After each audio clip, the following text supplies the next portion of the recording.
In a valley where the mist rolled gently between rolling hills and ancient oak trees, there lay the peaceful village of Somnium. It was a place where time moved like honey, slow and sweet, and where the very air seemed to whisper lullabies to anyone who paused to listen. The cobblestone streets were worn smooth by countless generations of bare feet and soft-soled shoes, creating pathways that curved naturally around flower gardens and babbling brooks. Luna was a young dreamweaver who lived in a cozy cottage at the edge of Somnium, where the village gardens met the whispering woods. Her home was built from warm, golden stone that seemed to glow softly in the moonlight, with a roof of deep blue tiles that sparkled like stars. Ivy climbed the walls in gentle spirals, and wind chimes made from polished river stones hung from the eaves, creating the most soothing melodies when the evening breeze stirred them. Every night, as the sun painted the sky in shades of lavender and rose, Luna would prepare for her most important work. She would light candles that smelled of chamomile and vanilla, brew tea from herbs that grew only in moonlight, and settle into her favorite armchair by the window that looked out over the sleeping village.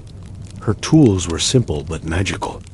A spinning wheel made from silver moonbeams, threads spun from captured sighs and gentle thoughts, and a loom that had been passed down through 7 generations of dreamweavers. Luna's gift was rare and precious. She could weave dreams into tangible tapestries, creating visions of wonder, comfort, and adventure that would visit the villagers as they slept.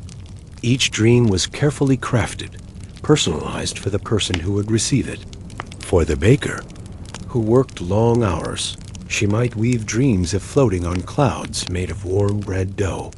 For the librarian who spent her days surrounded by books, dreams of conversations with characters who stepped right off the pages.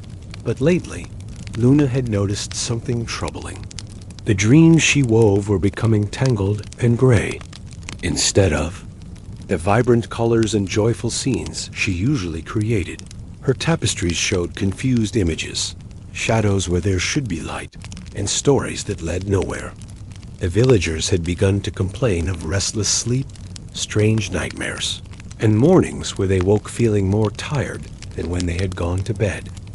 Luna's grandmother, Stella, had been the village's dreamweaver before her, and her great-grandmother before that. The old woman lived in the same cottage, in a sunny room filled with cushions and crystals that caught and scattered rainbow light throughout the space.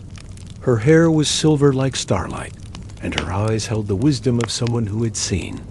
Thousands of dreams passed through her fingers. "Grandmother Stella," Luna said one evening, holding up a particularly troublesome tapestry, "look at this dream I wove for little Marcus." It was supposed to show him riding on the back of a friendly dragon, soaring over candy mountains and rivers of warm chocolate. But see how it turned out? The tapestry showed a confused scene where the dragon appeared to be made of storm clouds. The mountains looked more like jagged teeth, and the chocolate river had become a muddy brown stream that seemed to flow uphill, and then disappear entirely. Stella examined the tapestry with gentle hands, her fingertips tracing the troubled patterns. "My dear child," she said, her voice like the sound of leaves rustling in a summer breeze, "this is not your fault. The dream threads have become corrupted at their source. Somewhere in the realm of sleep, something has gone wrong." Luna had heard stories of the realm of sleep since she was very small. It was said to be a vast, mystical dimension that existed parallel to the waking world, where all dreams were born and from where they traveled to reach sleeping minds. The realm was ruled by the Dream Keeper, a mysterious figure who maintained the balance between sweet dreams and necessary nightmares, between the adventures of sleep and the rest that bodies needed. "But how can we fix it, Grandmother? The whole village is suffering. Mrs. Holloway told me she dreamed she was teaching a classroom full of turnips that kept rolling off their desks. Mr. Peterson dreamed he was fishing, but every fish he caught turned into a wet sock. And poor little Sarah has been having the same dream every night about being chased by a giant spoon through a forest made of breakfast cereal. Stella nodded gravely, settling deeper into her cushioned chair. Outside, the first stars were beginning to appear in the darkening sky, and the sound of the evening birds was giving way to the gentle chorus of crickets and tree frogs. "Luna, my dear, I think the time has come for you to undertake the journey of 7 dreams. It's something every dreamweaver must do eventually, though I had hoped you would have a few more years of peaceful practice first." The journey of 7 dreams was a legendary quest that Luna had heard about in whispered bedtime stories. It involved traveling to the realm of sleep itself, finding the source of dream corruption, and somehow setting things right. It was dangerous, requiring a dreamweaver to leave their physical body behind and navigate a world where logic didn't always apply, and where the landscape could change with a single stray thought. "You'll need to gather 7 special dreams," Stella continued, each one representing a different aspect of sleep and rest. The dream of deep peace, which brings the most restful slumber. The dream of sweet memory, which helps minds process and store the day's experiences. The dream of hidden wisdom, which reveals truths that the conscious mind cannot see. The dream of healing rest, which repairs both body and spirit. The dream of creative vision, which inspires new ideas and artistic expression. The dream of gentle adventure, which provides excitement without fear. And finally, the dream of pure love, which reminds every soul that they are cherished and not alone. Luna felt a mixture of excitement and nervousness flutter in her stomach like a butterfly made of moonbeams. The journey sounded both wonderful and terrifying, but she knew she couldn't let the village continue to suffer from corrupted dreams. "When must I leave, grandmother?" "Tomorrow night, when the moon is dark and the boundary between worlds is thinnest. But first, you must prepare. We have much work to do." They spent the rest of the evening gathering supplies for Luna's journey. Stella gave her a special cloak, woven from midnight air and starlight, which would help her blend into the shadows of the realm of sleep. She packed a small bag with moo water for drinking, cloudberries for sustenance, and a compass that pointed, not north, but toward the truest dreams.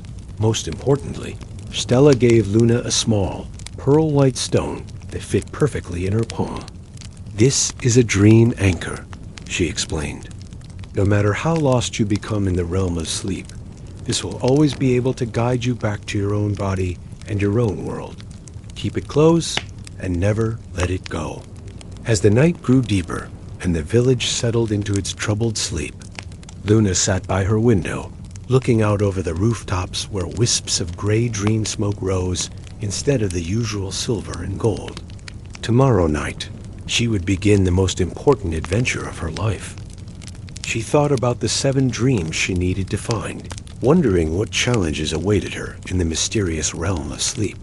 Would she have the courage and wisdom to save not just her village, but all the dreamers who depended on pure, healing dreams to restore their spirits each night? The dream anchor pulsed gently in her hand, warm and reassuring, as if it already knew the answer. Part 2. Crossing the threshold of sleep. The next evening arrived with unusual quietness, as if the entire world was holding its breath. Luna had spent the day helping grandmother Stella prepare protective charms and gathering the last of her supplies. Now, as twilight deepened into true darkness and the moon remained hidden behind a veil of clouds, it was time to begin her journey. Luna lay down on her narrow bed, still fully clothed in her traveling dress of deep blue wool. The dream anchor rested in her right hand, while her left hand held a silver thread that Stella had spun from Luna's own dreams of home. A lifeline that would keep her connected to the waking world, no matter how far she traveled into the realm of sleep. "Remember, dear one," Stella whispered, sitting beside the bed with her hands folded in her lap. "In the realm of sleep, your thoughts have power. Stay calm, stay focused on your mission, and trust in your heart's wisdom above all else." Luna nodded, closing her eyes and beginning the ancient meditation that would separate her dream self from her sleeping body. She breathed slowly and deeply, feeling each exhale carry away the weight and limitations of the physical world. With each breath, she felt herself becoming lighter, more translucent, until she could barely feel the mattress beneath her. The transition happened gradually, like sinking into warm water. First, the sounds of the cottage faded. No more crackling from the fireplace. No more gentle ticking of the grandfather clock. Then the feeling of her body dissolved until she was nothing but consciousness floating in a space between spaces. When Luna opened her eyes again, she stood on the shore of the most extraordinary landscape she had ever seen. The realm of sleep stretched before her like an infinite ocean of possibility, where islands of dreams floated at different heights in a sky that shifted from deep purple to soft silver to gentle gold, all at the same time. The ground beneath her feet felt solid but strange, like walking on a carpet woven from sighs and whispers. It gave slightly with each step, bouncing her gently forward as if encouraging her journey. Paths made of crystallized thoughts wound, away in all directions, some leading up into the sky toward floating dream islands, others disappearing into groves of trees whose leaves were pages from unfinished stories out in the distance. Luna could see the dream spires, 7 tall, elegant towers that rose from the heart of the realm. According to the old stories, each spire contained one of the 7 types of dreams she needed to collect. But between her and those towers lay a landscape full of wonders and dangers, where the rules of the waking world didn't apply. That Luna took her first steps into this strange new world, marveling at how her dream body moved. She felt lighter then, air but still substantial, able to walk or float or even fly if she concentrated hard enough. The dream anchor in her hand pulsed with a steady, reassuring rhythm, like a second heartbeat that reminded her of home dot as she walked along one of the crystallized thought paths. Luna encountered her first dream creature. It looked like a large, fluffy sheep, but its wool was made of soft clouds, and its eyes sparkled with the light of distant stars.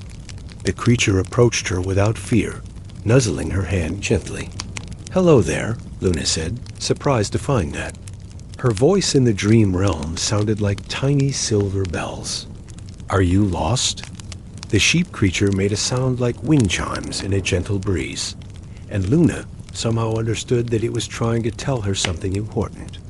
It turned and began walking away, looking back at her expectantly. Luna decided to follow, sensing that the creature might be trying to help her.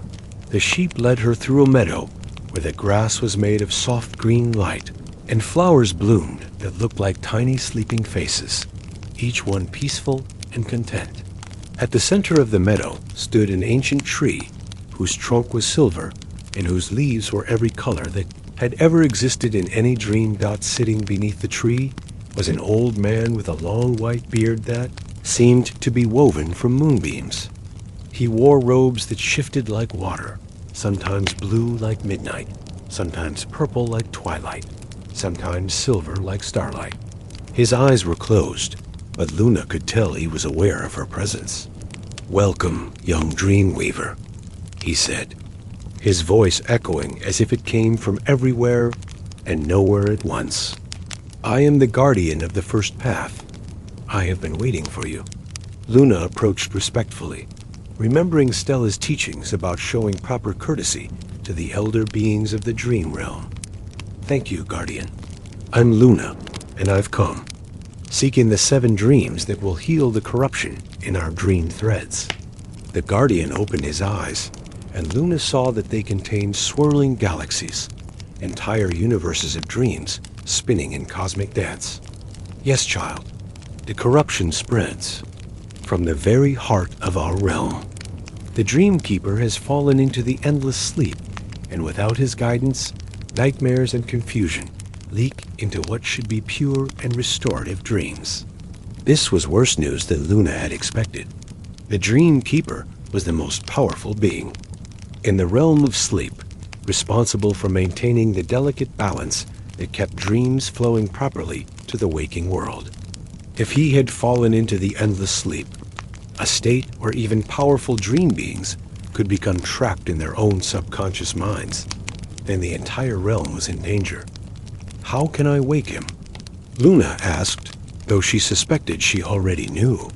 The answer: only by gathering the 7 pure dreams and bringing them to the Dream Keeper's tower at the center of our realm. But beware, young one. The corruption has taken many forms. You will encounter nightmare shadows that try to twist your thoughts, confusion mists that make you forget your purpose, and the sorrow winds that fill travelers with such sadness that they give up their quests entirely. The Guardian stood, and Luna saw that he was impossibly tall, his head reaching toward the shifting sky above. He gestured toward the 7 dream spires in the distance. Each spire contains one of the dreams you seek, but each is also guarded by a challenge that will test different aspects of your character. The first spire, there to the northeast, holds the dream of deep peace. But to claim it, you must first pass through the valley of restless thoughts. Luna looked in the direction he indicated and saw a spire that glowed with soft, blue-white light, like moonlight reflected on still water. But between her and the spire lay a valley filled with what looked like storm clouds, but clouds that flickered and sparked with chaotic energy. The Valley of Restless Thoughts is filled with all the worries, anxieties, and racing thoughts that keep people awake at night, the Guardian explained. To pass through safely, you must find a way to bring peace to the chaos. Only then will you be worthy to claim the dream of deep peace. Luna thanked the Guardian and set off toward the valley, the cloud sheep trotting alongside her as if it had decided to be her companion. As they walked, Luna thought about all the time she had lain awake at night, her mind spinning with worries about her dream weaving, concerns about the villagers, or just random thoughts that seemed to chase each other in endless circles. Path descended gradually into the valley, and as they got closer, Luna could hear the sound of the restless thoughts, a constant chattering, like hundreds of voices all talking at once, but never listening to each other. The noise grew louder and more chaotic the deeper into the valley they went, until Luna felt her own mind beginning to buzz with unwanted thoughts and worries. What if she failed in her quest? What if she couldn't find all 7 dreams? What if the Dream Keeper couldn't be awakened even if she succeeded? What if she got lost in the realm of sleep and never found her way home? The thoughts multiplied and grew louder, creating a mental noise that was almost unbearable. Luna stopped walking and sat down on a smooth stone beside the path, closing her eyes and taking deep breaths. The dream anchor in her hand grew warmer, reminding her of Stella's lessons about finding inner calm. Peace, Luna whispered to herself, and the words seemed to create a small bubble of quiet around her. Peace is not the absence of thoughts, but the ability to let them pass without being carried away by them. She opened her eyes and stood, continuing into the valley with a new sense of purpose. Instead of fighting against the chaotic mental noise, she began to sing a simple lullaby that Stella had taught her as a child. Her voice, still sounding like silver bells, carried across the valley, and wherever the melody touched, the restless thoughts began to slow and quiet. The cloud sheep joined her song with its own wind chime voice, and together they created a harmony that spread peace throughout the valley like ripples on a pond. By the time they reached the far side, the Valley of Restless Thoughts had become the Valley of Gentle Contemplation, where thoughts moved slowly and peacefully, like leaves floating on a quiet stream. Ahead of them, the first dream spire rose into the shifting sky, and Luna could see a soft light glowing in its highest window, the dream of deep peace, waiting for her to claim it. Part 3. The Dream of Deep Peace. The first dream spire rose before Luna like a tower carved from compressed moonlight, its walls translucent and glowing with an inner radiance that made her feel drowsy and peaceful just by looking at it. Spiral stairs wound around the outside of the tower, leading up to a door that seemed to be made of crystallized silence. The cloud sheep, whom Luna had begun thinking of as Nimbus, bleated softly and settled down at the base of the tower. Luna understood that this part of the journey she would have to complete alone. She gave Nimbus a gentle pat and began climbing the spiral stairs. Each step upward made Luna feel more relaxed and sleepy, but in a pleasant way, like sinking into the most comfortable bed imaginable. The stairs were made of a material that felt like walking on soft moss, and they gave off a faint lavender scent that reminded her of the herb garden outside her cottage dot as she climbed. Luna noticed that the walls of the spire were not solid. After all, but were made of countless tiny windows, each one showing a different scene of peaceful sleep. In one window, she saw a baby sleeping peacefully in its mother's arms. In another, an elderly man napping in his favorite chair with a cat curled on his lap. A third showed a young woman sleeping outdoors under a blanket of stars, her face serene and untroubled. The stairs seemed to go on forever, winding higher and higher into the shifting sky of the dream realm. But strangely, Luna didn't feel tired from the climb. Instead, each step filled her with more energy and determination. She understood that this was part of the tower's magic. True peace didn't come from exhaustion or giving up, but from finding inner harmony and strength. Finally, after what felt like hours, but could have been minutes, time worked differently in the realm of sleep, Luna reached the door at the top of the spire. It was beautiful beyond description, made of what looked like crystallized silence and carved, with images of sleeping faces, all peaceful and content. There was no handle, but as Luna approached, she heard a gentle voice that seemed to come from the door itself. "Who seeks the dream of deep peace?" the voice asked, melodious and soft like a lullaby. "I am Luna, dreamweaver of the village of Somnium. I seek the dream of deep peace to help heal the corruption that troubles our realm. The ground beneath her feet felt solid but strange, like walking on a carpet woven from sighs and whispers. It gave slightly with each step, bouncing her gently forward as if encouraging her journey. Paths made of crystallized thoughts wound, away in all directions, some leading up into the sky toward floating dream islands, others disappearing into groves of trees whose leaves were pages from unfinished stories dot in the distance. Luna could see the dream spires, 7 tall, elegant, towers that rose from the heart of the realm. According to the old stories, each spire contained one of the 7 types of dreams she needed to collect. But between her and those towers lay a landscape full of wonders and dangers, where the rules of the waking world didn't apply. Luna took her first steps into this strange new world, marveling at how her dream body moved. She felt lighter then, air but still substantial, able to walk or float, or even fly if she concentrated hard enough. The dream anchor in her hand pulsed with a steady, reassuring rhythm, like a second heartbeat that reminded her of home. As she walked along one of the crystallized thought paths, Luna encountered her first dream creature. It looked like a large, fluffy sheep, but its wool was made of soft clouds, and its eyes sparkled with the light of distant stars. The creature approached her without fear, nuzzling her hand gently. "Hello there," Luna said, surprised to find that. Her voice in the dream realm sounded like tiny silver bells. "Are you lost?" The sheep creature made a sound like wind chimes in a gentle breeze, and Luna somehow understood that it was trying to tell her something important. It turned and began walking away, looking back at her expectantly. Luna decided to follow, sensing that the creature might be trying to help her. The sheep led her through a meadow where the grass was made of soft green light and flowers bloomed that looked like tiny sleeping faces, each one peaceful and content. At the center of the meadow stood an ancient tree whose trunk was silver and whose leaves were every color that had ever existed in any dream dot sitting beneath the tree, was an old man with a long white beard that seemed to be woven from moonbeams. He wore robes that shifted like water, sometimes blue like midnight, sometimes purple like twilight, sometimes silver like starlight.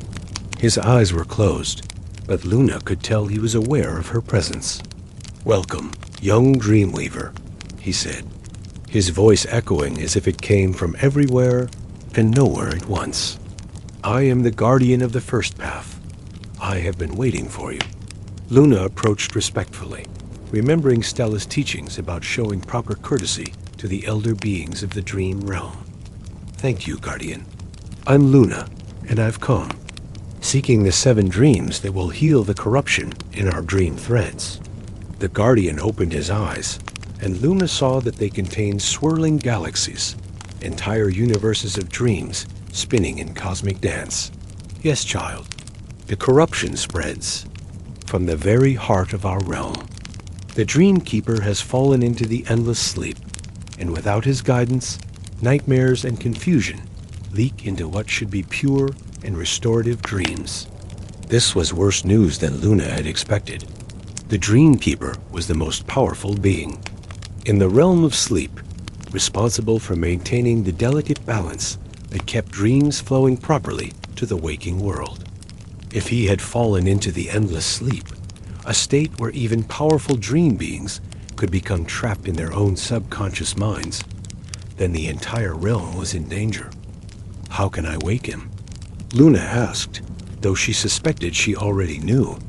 The answer: only by gathering the 7 pure dreams and bringing them to the Dream Keeper's tower at the center of our realm.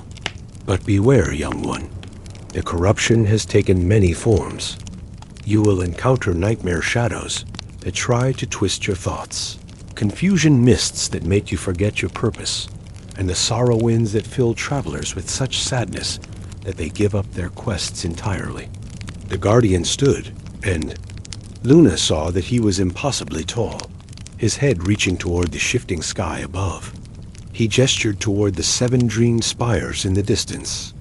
Each spire contains one of the dreams you seek, but each is also guarded by a challenge that will test different aspects of your character. The first spire, there to the northeast, holds the dream of deep peace, but to claim it, you must first pass through the valley of restless thoughts. Luna looked in the direction he indicated and saw a spire that glowed with soft, blue-white light, like moonlight reflected on still water. But between her and the spire lay a valley filled with what looked like storm clouds, but clouds that flickered and sparked with chaotic energy. The Valley of Restless Thoughts is filled with all the worries, anxieties, and racing thoughts that keep people awake at night, the Guardian explained. To pass through safely, you must find a way to bring peace to the chaos. Only then will you be worthy to claim the dream of deep peace. Luna thanked the Guardian and set off toward the valley, the cloud sheep trotting alongside her as if it had decided to be her companion. As they walked, Luna thought about all the time she had lain awake at night, her mind spinning with worries about her dream weaving, concerns about the villagers, or just random thoughts that seemed to chase each other in endless circles. The path descended gradually into the valley, and as they got closer, Luna could hear the sound of the restless thoughts, a constant chattering, like hundreds of voices all talking at once, but never listening to each other. The noise grew louder and more chaotic the deeper into the valley they went, until Luna felt her own mind beginning to buzz with unwanted thoughts and worries. What if she failed in her quest? What if she couldn't find all 7 dreams? What if the Dream Keeper couldn't be awakened even if she succeeded? What if she got lost in the realm of sleep and never found her way home? The thoughts multiplied and grew louder, creating a mental noise that was almost unbearable. Luna stopped walking and sat down on a smooth stone beside the path, closing her eyes and taking deep breaths. The dream anchor in her hand grew warmer, reminding her of Stella's lessons about finding inner calm. Peace, Luna whispered to herself, and the words seemed to create a small bubble of quiet around her. Peace is not the absence of thoughts, but the ability to let them pass without being carried away by them. She opened her eyes and stood, continuing into the valley with a new sense of purpose. Instead of fighting against the chaotic mental noise, she began to sing a simple lullaby that Stella had taught her as a child. Her voice, still sounding like silver bells, carried across the valley, and wherever the melody touched, the restless thoughts began to slow and quiet. The cloud sheep joined her song with its own wind chime voice, and together they created a harmony that spread peace throughout the valley like ripples on a pond. By the time they reached the far side, the Valley of Restless Thoughts had become the Valley of Gentle Contemplation, where thoughts moved slowly and peacefully, like leaves floating on a quiet stream. Ahead of them, the first dream spire rose into the shifting sky, and Luna could see a soft light glowing in its highest window. The dream of deep peace, waiting for her to claim it. Part 3. The Dream of Deep Peace. The first dream spire rose before Luna like a tower carved from compressed moonlight, its walls translucent and glowing with an inner radiance that made her feel drowsy and peaceful just by looking at it. Spiral stairs wound around the outside of the tower, leading up to a door that seemed to be made of crystallized silence. The cloud sheep, whom Luna had begun thinking of as Nimbus, bleated softly and settled down at the base of the tower. Luna understood that this part of the journey she would have to complete alone. She gave Nimbus a gentle pat and began climbing the spiral stairs.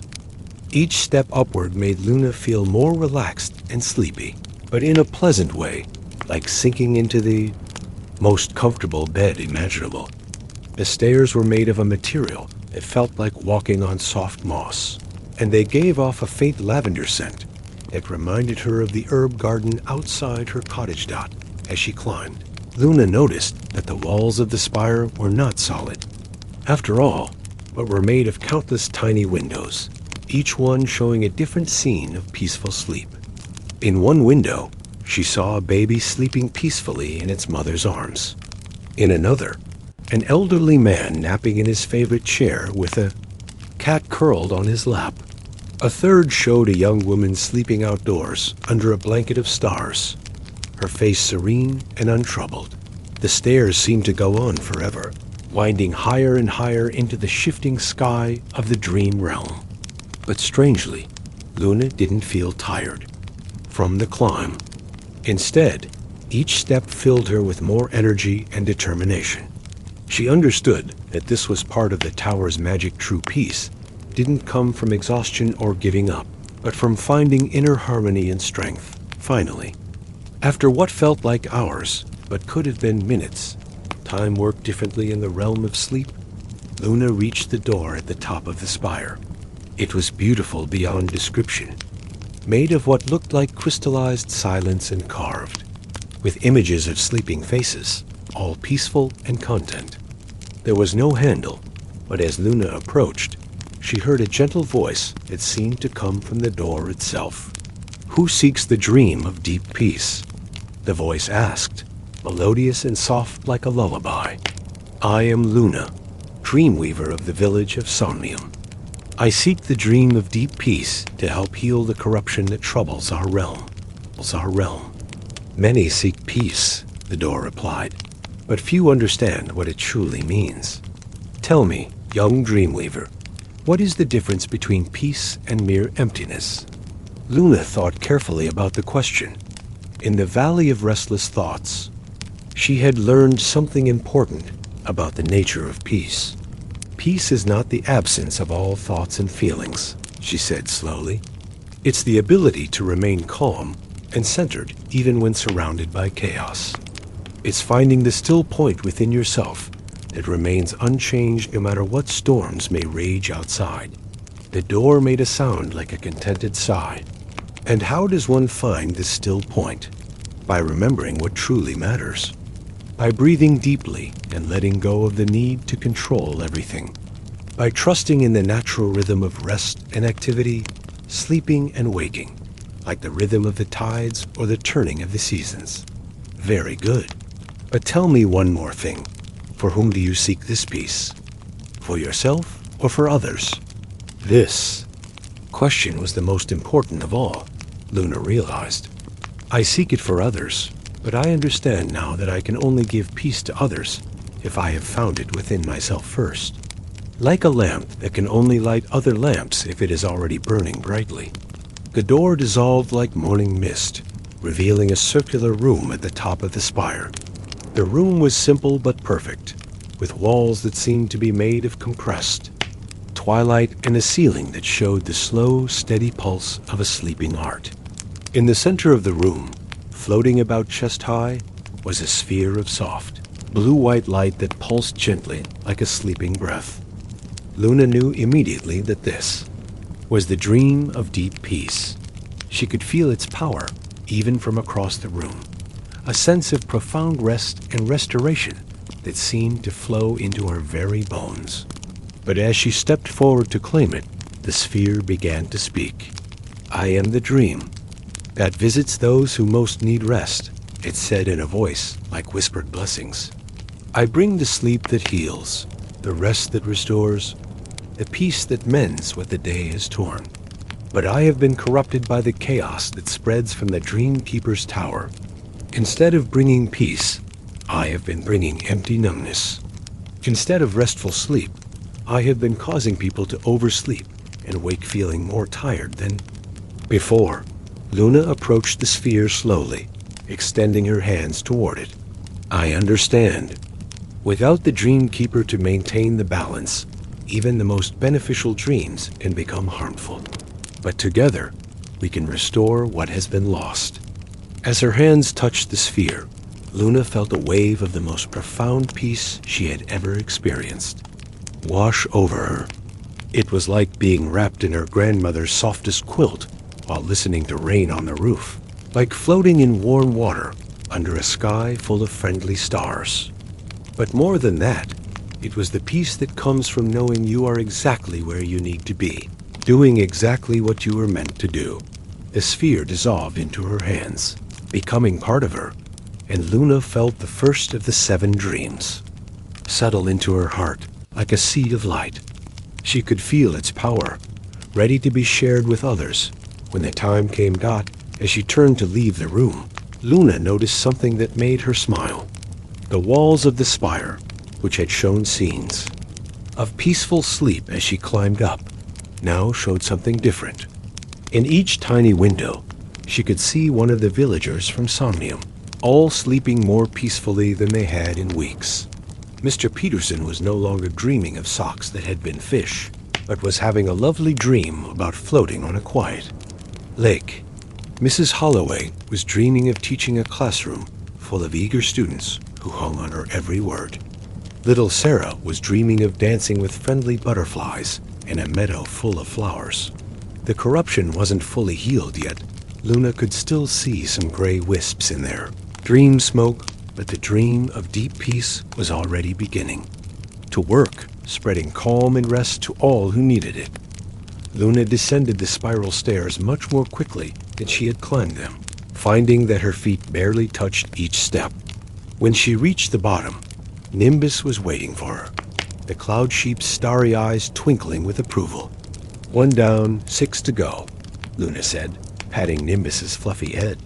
The dream anchor in her free hand pulsed with warmth, and she could feel the silver thread that connected her to home, growing slightly thicker, strengthened by her success. Looking toward the center of the realm of sleep, Luna could see the remaining 6 dream spires, each one glowing with its own unique light. The second spire, which held the dream of sweet memory, glowed with a soft golden light that reminded Luna of candlelight on old photographs. But between her and that tower, she could see new challenges waiting a forest where the trees seemed to be made of shifting shadows, and beyond that, a river that flowed uphill and changed colors as it moved. The realm of sleep was vast and full of wonders, but Luna felt more confident now. She had successfully claimed her first dream, and she was beginning to understand how to navigate this strange world where thoughts had power and belief could reshape reality. With Nimbus trotting beside her and the dream of deep peace glowing gently in her heart, Luna set off toward the second spire, ready to face whatever challenges awaited her in the quest to heal the corrupted dreams and awaken the sleeping dreamkeeper. The path ahead wound through gardens where flowers made of. Crystallized laughter grew beside ponds that reflected not the sky above, but the dreams of fish swimming in deeper waters. In the distance, Luna could hear the sound of wind chimes made from captured melodies, and she knew that each step was bringing her closer to saving not just her village, but all the dreamers in the world who depended on the healing power of sleep. Part 4. Through the forest of forgotten memories, the path to the second dream spire led Luna and Nimbus through landscapes that seemed to shift and change with each step. What had appeared to be a forest of shadow trees from a distance revealed itself to be something much more complex and beautiful as they drew closer. The trees were indeed made of shadows, but they were gentle shadows, the kind that provide cool relief on a hot summer day, or the soft darkness that cradles a child afraid of too much light. Their branches swayed without any wind, and their leaves rustled with sounds that were almost like whispers, as if they were trying to tell stories that had been half forgotten. "This is the forest of forgotten memories," Luna murmured, somehow understanding the nature of this place instinctively. Every person who had ever lived had memories that slipped away over time, not the important ones, but the small, quiet moments that nevertheless held their own special magic. The first taste of snow on the tongue, the feeling of sun-warmed sand. Between toes, the sound of a grandmother humming while cooking dinner. As Luna and Nimbus walked deeper into the forest, they began to encounter these forgotten memories taking physical form. A child's lost mitten, still warm with the memory of small fingers, hung from a low branch. A butterfly made of the memory of a perfect summer afternoon fluttered past, leaving a trail of golden sparkles. A scent of bread baking drifted through the air, carrying with it the memory of feeling safe and loved in a kitchen, full of laughter. But not all the memories in the forest were pleasant. Luna soon realized that this place also held the forgotten memories that people had deliberately pushed away, moments of embarrassment, small failures, times when they felt left out or misunderstood. These memories took the form of gray wisps that darted between the trees, too quick to catch, but leaving behind a faint feeling of unease. "Poor things," Luna said softly, watching one of the gray wisps spiral around a tree trunk before disappearing into the shadows. Even the painful memories deserve recognition. They're part of what makes us who we are. As if responding to her compassion, several of the gray wisps slowed their frantic movement and began to change color, becoming silver instead of gray, and taking on hints of gold and blue. Luna understood that by acknowledging them without judgment, she was helping to heal these forgotten moments, showing them that they too had value. The deeper they went into the forest, the more Luna began to remember things from her own past that she had forgotten. The first time she had successfully woven a dream, creating a tiny tapestry that showed a lost puppy finding its way home.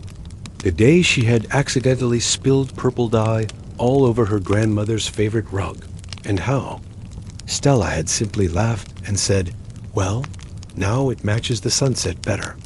The night she had stayed up too late trying to weave a dream for herself, only to fall asleep at her loom and wake up to find that her unconscious mind had created the most beautiful dream tapestry she had ever seen.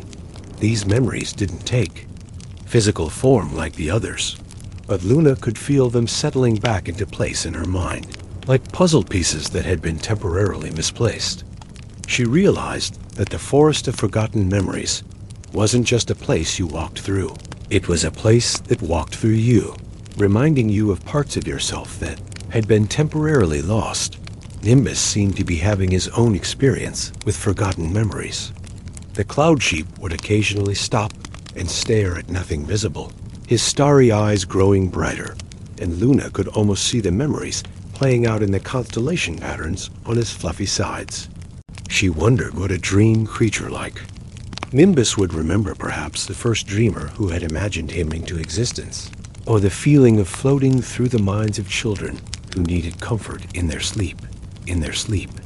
As they approached the heart of the forest, Luna began to hear music, a melody so beautiful and haunting that it made her heart ache with emotions she couldn't name.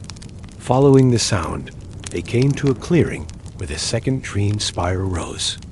Into the shifting sky, its golden light pulsing in rhythm with the mysterious music. But there was something blocking their way to the spire.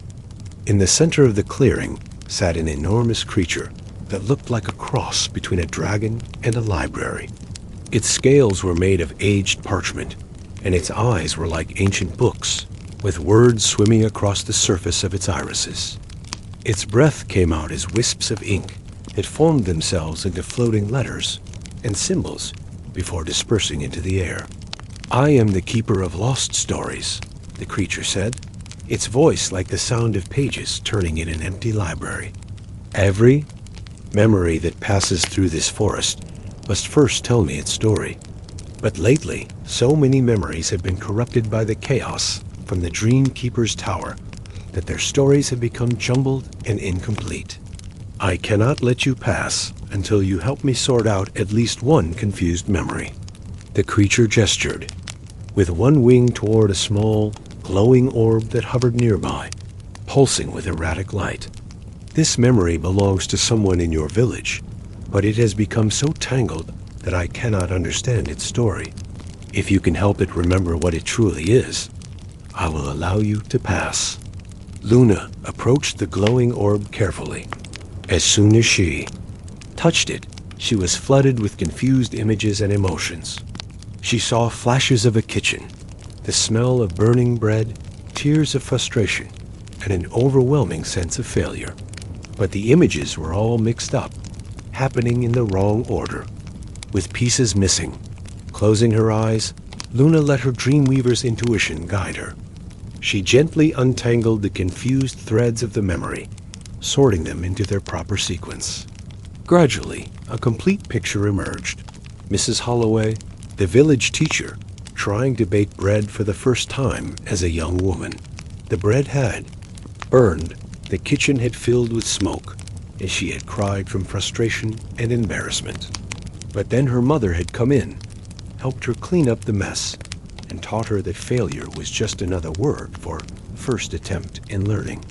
As Luna sorted out the memory, the erratic pulsing of the orb settled into a steady, warm glow. The memory was healed, its story complete and meaningful once again. "Beautiful work, young Dreamweaver," the keeper of lost stories rumbled approvingly.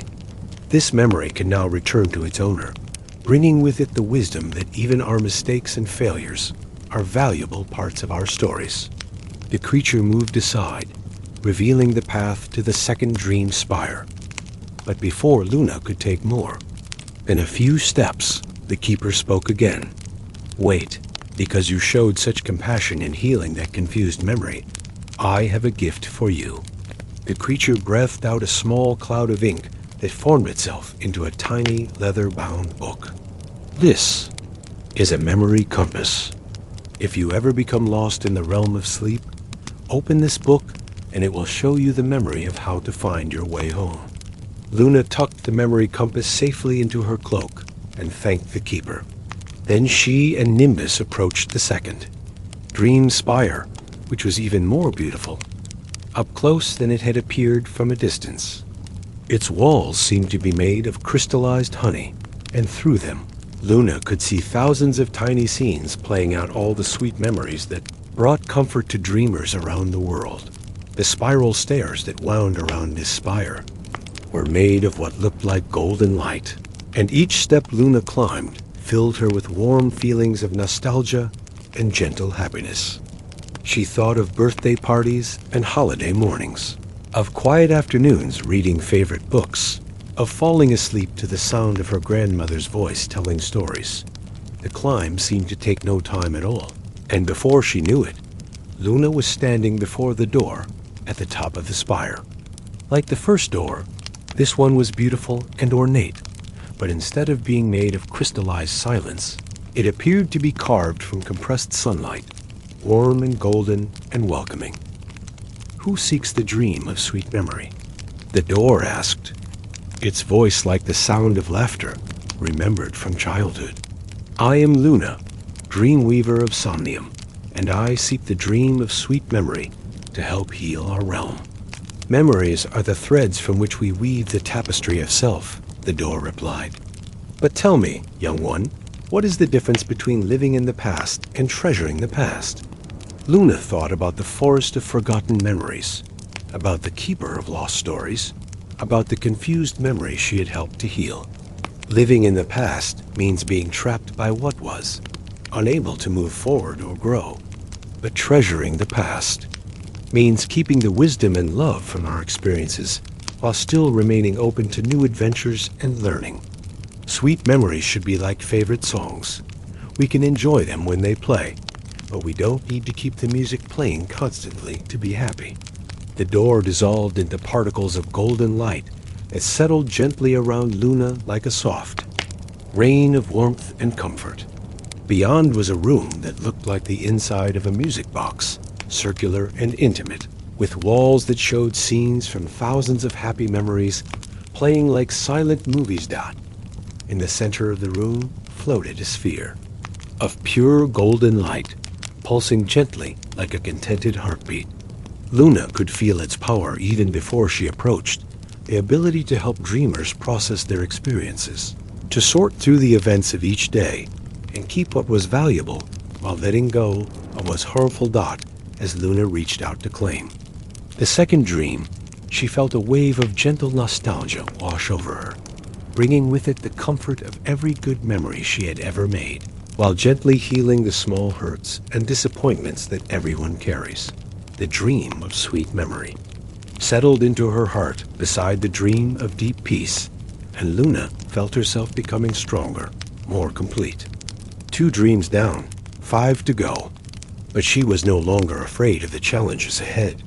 Each dream she claimed made her more capable of healing the corruption and awakening the dream keeper.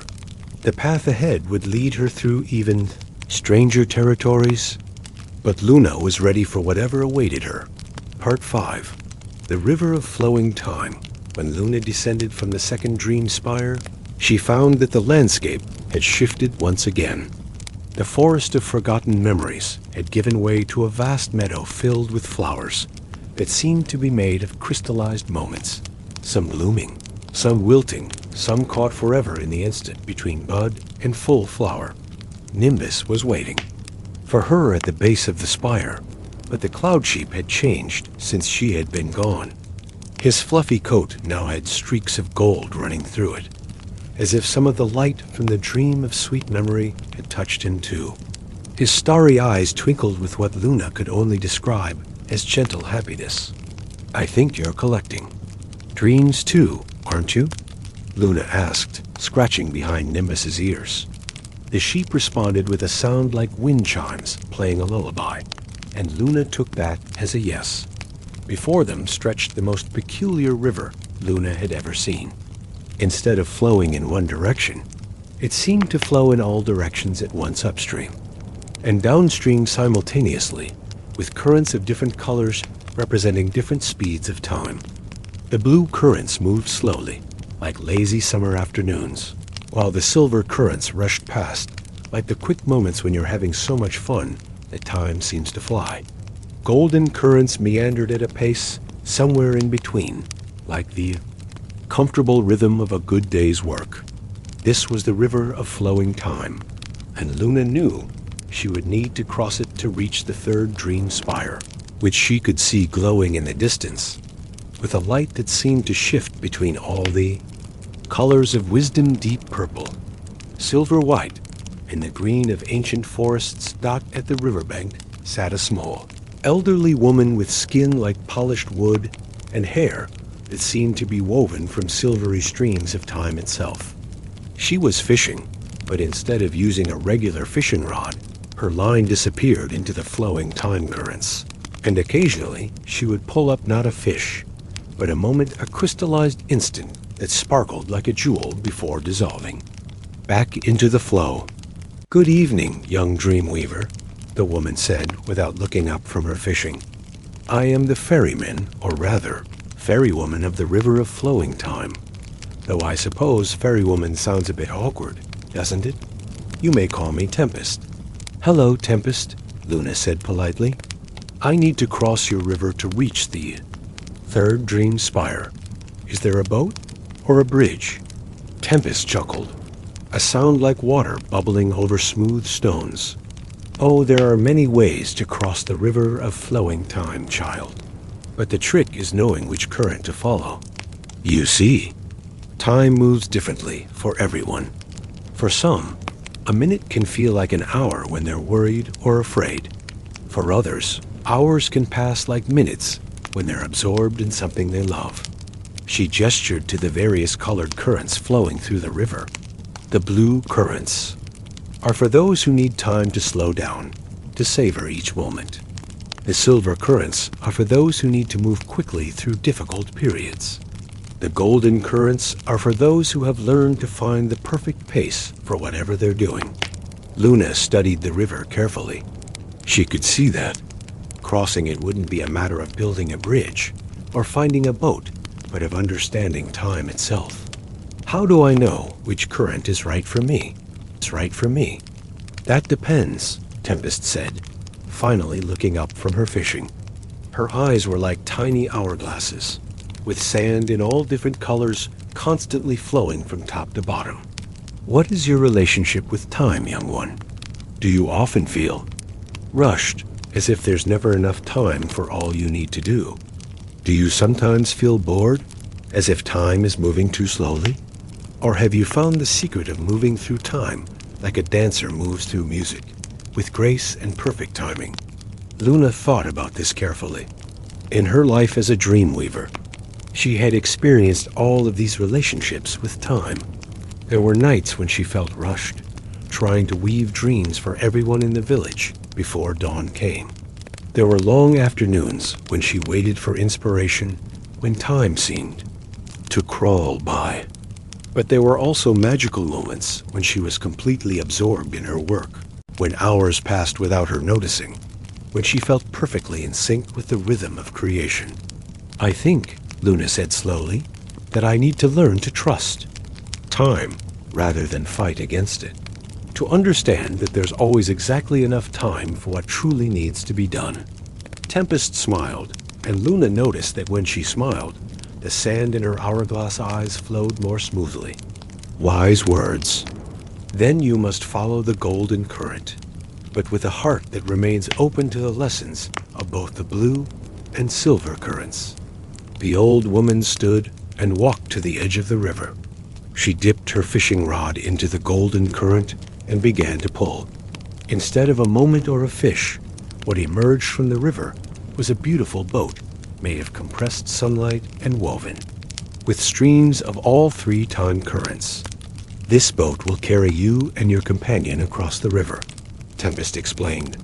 "But be warned, as you cross, you will experience time differently. You may see visions of the past and future. You may feel moments stretching like taffy or compressing like springs. The key is to remain centered in the present moment, no matter what you experience." Luna helped Nimbus into the boat, which was surprisingly solid despite appearing to be, made of light and time. As soon as they pushed off from the shore, Luna felt the most extraordinary sensation. It was as if she was simultaneously moving very quickly and very slowly, as if each moment was both eternal and instantaneous. As they traveled along the golden current, Luna began to see visions in the flowing water around them. She saw herself as a small child, learning her first dream-weaving lessons from grandmother Stella. She saw possible futures herself, as an elderly woman, still weaving dreams, perhaps teaching her own grandchild the ancient art.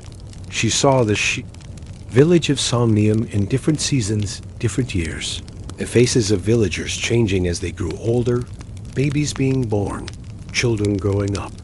But most remarkably, she began to see time itself from a completely different perspective. Instead of being a river that carried her along, whether she wanted to go or not, time revealed itself to be more like a dance partner, something she could work with, move in harmony with, rather than something that moved her. The blue currents showed her moments that deserved to be savored, the expression on a child's face the first time they heard their favorite story, the way morning light looked streaming through her cottage window, the feeling of accomplishment when a particularly difficult dream was finally woven perfectly. These were the moments worth lingering over, worth experiencing fully rather than rushing through. The silver currents showed her times when speed was a gift, getting through illness or injury, moving quickly past temporary disappointments, racing through the boring parts to get to the good parts.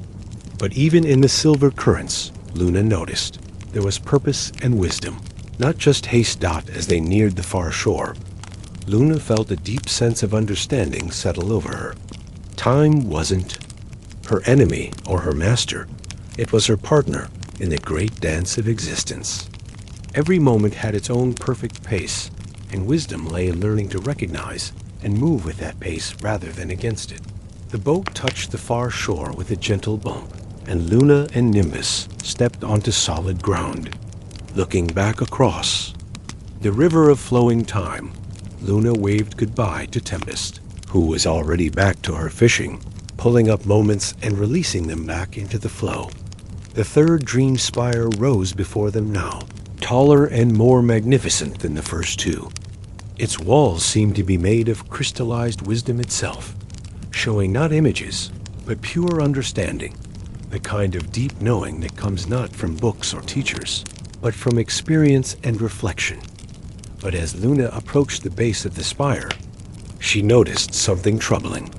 Unlike the first two spires, this one was partially wrapped in a thick gray fog that pulsed with an unpleasant energy.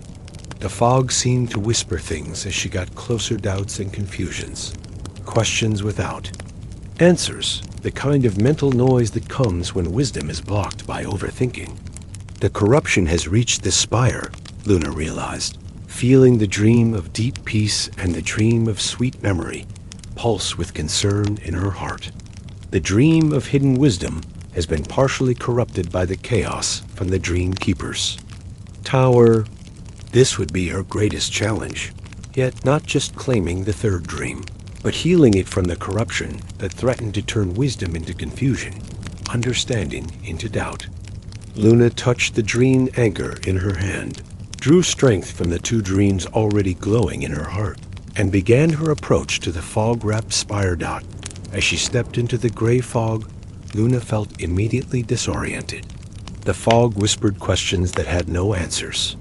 What if you're wrong? What if you're not strong enough? What if the dream keeper can never be awakened? What if your village is doomed no matter what you do?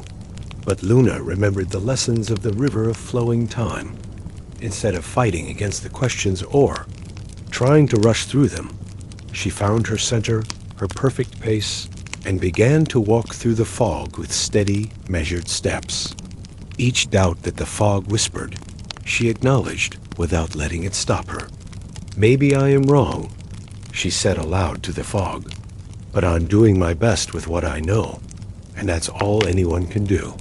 Maybe I'm not strong enough, she continued, still walking steadily forward, but I don't have to be strong enough alone. I have the dreams I've already collected. I have Nimbus. I have the memory of everyone who believes in me. With each acknowledgement, the fog grew a little thinner, a little less oppressive. Luna realized that the corruption affecting the dream of hidden wisdom wasn't evil. It was just wisdom that had become tangled up in self-doubt and overthinking. By accepting uncertainty while still moving forward, she was beginning to heal.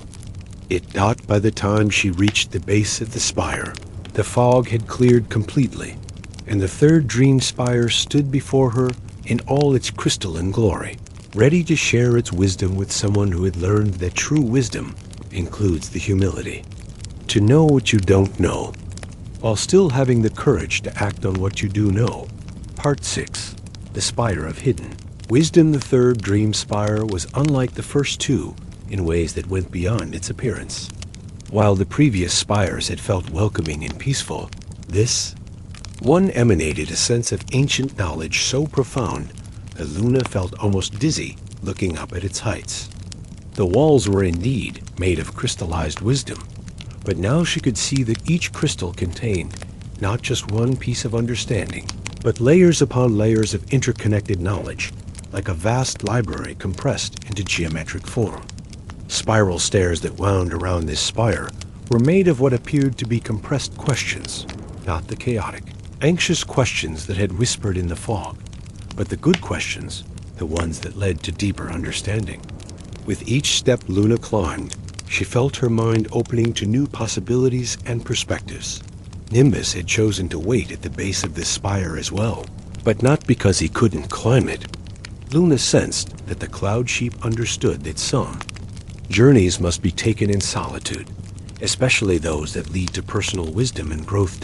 As Luna climbed, she began to hear voices not threatening or confusing like the whispers in the fog, but clear, gentle voices sharing knowledge and insights. She realized that these were the voices of all the wise beings who had ever existed, both in the waking world and in the realm of sleep. Teachers and philosophers, grandmothers and storytellers, anyone who had ever gained understanding and chosen to share it rather than hoard it. Wisdom is not the same as knowledge, one voice murmured, as Luna passed a particularly beautiful crystal in the spire wall. Knowledge is information, but wisdom is understanding how to use that information with compassion and good judgment. The wisest person is often the one who is most aware of how much they still have to learn, whispered another voice, this one sounding remarkably like Grandmother Stella. True wisdom includes the ability to sit comfortably with mystery and uncertainty, added a third voice. Not everything can be understood immediately, and that's not a failure. It's part of the beauty of existence. These voices didn't overwhelm Luna or make her feel ignorant. Instead, they filled her with a sense of being part of something much larger than herself, a continuous chain of learning and growing that connected all conscious beings across time and space. When Luna finally reached the door at the top of the spire, she found it was the most unusual door yet. Instead of being made of one material, it seemed to be constructed from layers of different substances: crystal and wood, stone and light, water and air, all somehow fitting together perfectly. The door was both solid and translucent, ancient and eternally new. Who seeks the dream of hidden wisdom? The door asked, but its voice was not one voice, but many voices speaking in harmony, the collective voice of all who had ever sought understanding. I am Luna, Dreamweaver of Somnium, she replied. I seek the dream of hidden wisdom to help heal the corruption in our realm and awaken the sleeping dream keeper. Wisdom cannot be taken or claimed, the voices replied. It can only be received by those who are ready. Tell us, young seeker, what have you learned in your journey so far? Luna thought about everything that had happened since she entered the realm of sleep. I've learned that peace is not the absence of chaos, but the ability to remain centered within chaos. I've learned that memories, even painful ones, are valuable parts of our story. I've learned that time is not my enemy, but my partner. And I've learned that acknowledging what I don't know doesn't make me weak. It makes me ready to learn. And what do you hope to do with the wisdom you seek? I want to use it to help others. Not to tell them what to do, but to help them find their own answers. Not to make myself feel important, but to serve something greater than myself. The door made a sound like a sigh of satisfaction from hundreds of voices. These are the words of one who is ready to receive wisdom. But remember, Young Dreamweaver wisdom is not a destination, but a journey. The more you learn, the more you will realize there is to learn. Are you prepared for a lifetime of questions and wonder? Yes, Luna said simply. I think that sounds like the most beautiful way to live. The door dissolved like morning mist, but instead of revealing a room, it opened onto what looked like the most magnificent library Luna had ever imagined. The space was vast beyond measure, with shelves that stretched up into infinity, filled not just with books, but with crystals, scrolls, tapestries, and objects she had no names for, all of them containing different forms of knowledge and understanding. But this wasn't a library where she would need to read thousands of books. Instead, Luna understood intuitively that she could absorb the wisdom here simply by being open to it, by walking through the space with a receptive heart and mind. As she moved deeper into the library, knowledge began to flow into her, not as facts or information, but as deep understanding. She learned about the interconnectedness of all things, how every action ripples outward to affect the whole.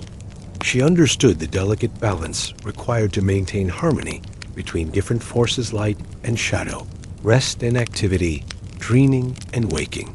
Most importantly, she gained insight into the nature of the corruption that was affecting the realm of sleep.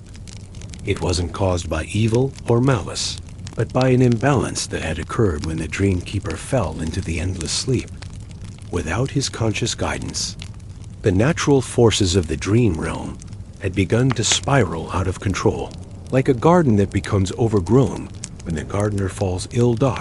At the heart of the infinite library, Luna found the dream of hidden wisdom floating in a sphere of soft, multicolored light.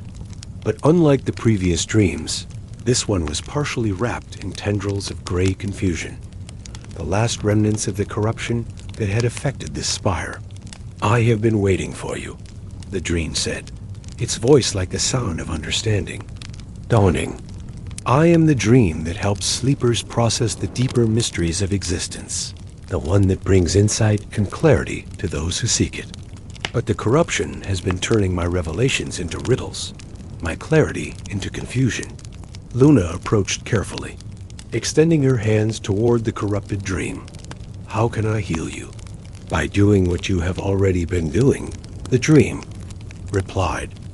By accepting uncertainty while still moving forward with purpose. By understanding that some questions don't have simple answers, and that's not a flaw, it's a feature. True wisdom includes the ability to hold paradox without being broken by it.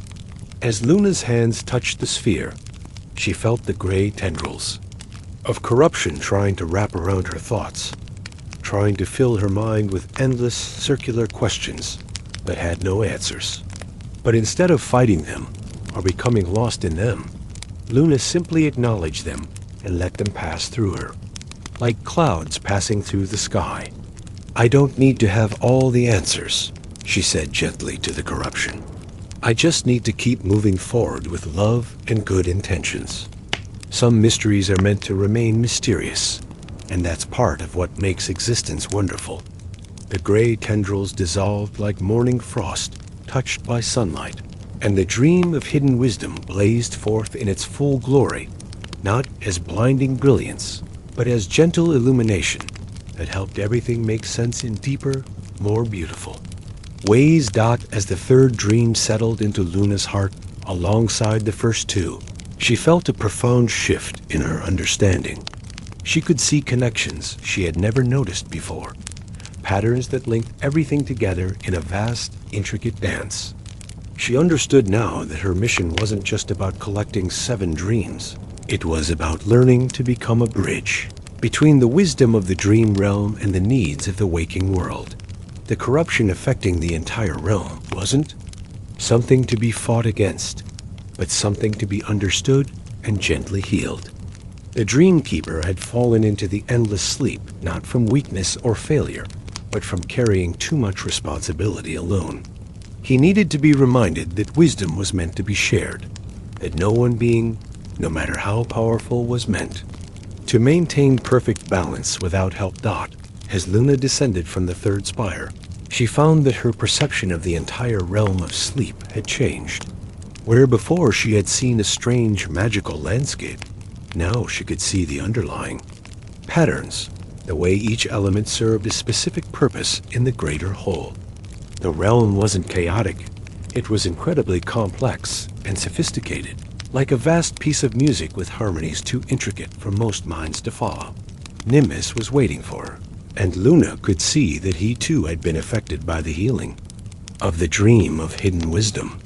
The cloud sheep's starry eyes now held depths that seemed to contain entire galaxies, and Luna realized that her companion was far more than just a simple dream creature.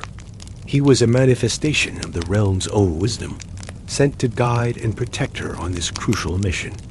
"You're not just a sheep made of clouds, are you?" Luna asked, scratching behind his ears affectionately. Nimbus made a sound like celestial music, and Luna took that as confirmation. It didn't matter exactly what he was. What mattered was that they were partners in this quest, each bringing their own gifts to the task of healing the dream realm and awakening the dream keeper. Looking toward the center of the realm, Luna could see the remaining 4 dream spires, but she could also see something else now, the dream keeper's tower itself, rising from the very heart of the realm, like a lighthouse that had forgotten how to shine. It was wrapped in layers upon layers of deep, peaceful sleep, but sleep that had become too deep, too disconnected from the waking world. Luna touched the dream anchor in her hand and felt the silver thread that connected her to home. It was stronger, now reinforced by each dream she had collected and each lesson she had learned.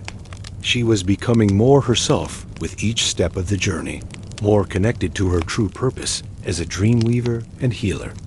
The path to the 4th dream spire led through a landscape that looked like a vast garden where flowers made of healing. Energy grew alongside trees whose fruits were crystallized wellness. Luna understood that she was approaching the domain of the dream of healing rest, and she could already feel its gentle power calling to her. But she also sensed that the challenges ahead would be different from what she had faced so far. The corruption was fighting back now, aware that someone was systematically healing the damaged dreams. The next part of her journey would test not just her understanding, but her courage and determination as well. With Nimbus trotting beside her, and 3 powerful dreams glowing in her heart, Luna set off toward the 4th spire, ready to face whatever trials awaited her in the quest to heal the realm of sleep and awaken the dreaming guardian, who held the balance of all dreams in his sleeping hands. Part 7. The Garden of Healing. Sleep, the landscape surrounding the 4th dream spire, was breathtaking in its beauty and purpose. Luna found herself walking through what could only be described as the universe's most perfect healing garden, where every plant, flower, and tree had been cultivated specifically to promote rest, recovery, and renewal. The grass beneath her feet felt like the softest moss, cushioning each step and releasing a gentle fragrance of lavender and chamomile with every footfall. Flowers grew in perfect spirals, their petals made of crystallized comfort, some glowing with the warm orange of a fireplace on a cold night, others shimmering with the cool blue of a mountain stream on a summer day. Trees with silver bark and leaves of pure light provided shade that didn't just block the sun, but actively soothed any aches or worries of those who rested beneath them. Their branches hung heavy with fruits that looked like jewels, each one containing a different type of healing, some for physical pain, others for emotional hurt, still others for the deep tiredness that comes from carrying too many responsibilities for too long. Nimbus seemed especially at home in this garden, his cloudy coat taking on new textures and colors as they walked. Streaks of green healing light wove through his wool, and his hooves left tiny flowers in their wake, forget-me-nots that glowed with soft purple light and seemed to whisper gentle encouragements to anyone who noticed them. But as beautiful as the garden was, Luna could see signs that all was not well. Some of the healing flowers had wilted, Their petals turned gray and brittle. Several of the comfort trees had leaves that flickered between their natural silver and an unhealthy yellow. Most concerning of all, there were patches of the garden where nothing grew at all bare spots, where the corruption had spread so deeply that it had temporarily destroyed the land's ability to heal. A dream of healing rest must be in serious trouble, Luna murmured, feeling the three dreams in her heart pulse with sympathy for their suffering sister dream. This kind of corruption doesn't just affect the dream itself, it's damaging the very foundation of healing sleep. As they made their way deeper into the garden, Luna began to encounter other beings, creatures and entities that belonged specifically to the realm of healing rest. There were small, luminous butterflies whose wings were made of compressed sighs of relief and whose touch could ease any pain. Gentle deer with coats that sparkled like starlight grazed among the healing herbs, their presence alone enough to lower blood pressure and slow racing heartbeats. But many of these healing creatures seemed distressed and confused. Luna watched a group of the luminous butterflies trying to land on a wilted comfort flower, only to be repelled by the gray energy of corruption. A family of the starlight deer stood in a circle around one of the barren patches, making soft, mournful sounds as they tried unsuccessfully to bring healing back to the damaged earth. Luna's heart ached, seeing the suffering of these gentle beings. She approached the deer carefully, extending her hand in a gesture of friendship. The largest deer, clearly the leader of the group, approached her with cautious hope in its deep starlit eyes. "You're the dream weaver," the deer said, its voice like the sound of wind through pine trees. "We can sense the dreams you carry, deep peace, sweet memory, and hidden wisdom.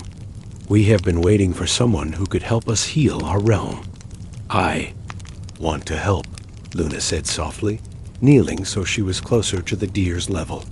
"But I don't understand why the corruption is so much stronger here than it was at the previous spires."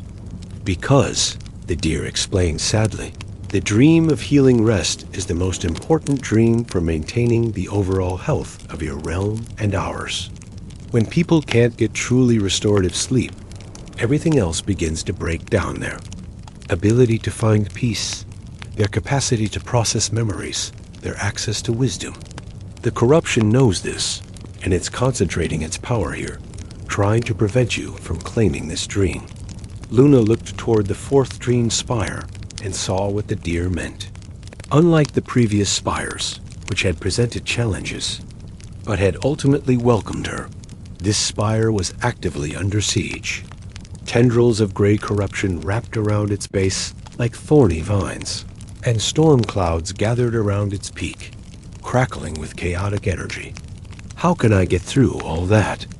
Luna asked, feeling daunted for the first time in her journey. "Not through," said another voice, this one coming from above. Luna looked up to see one of the luminous butterflies hovering near her shoulder, its wings creating tiny rainbows in the air around them.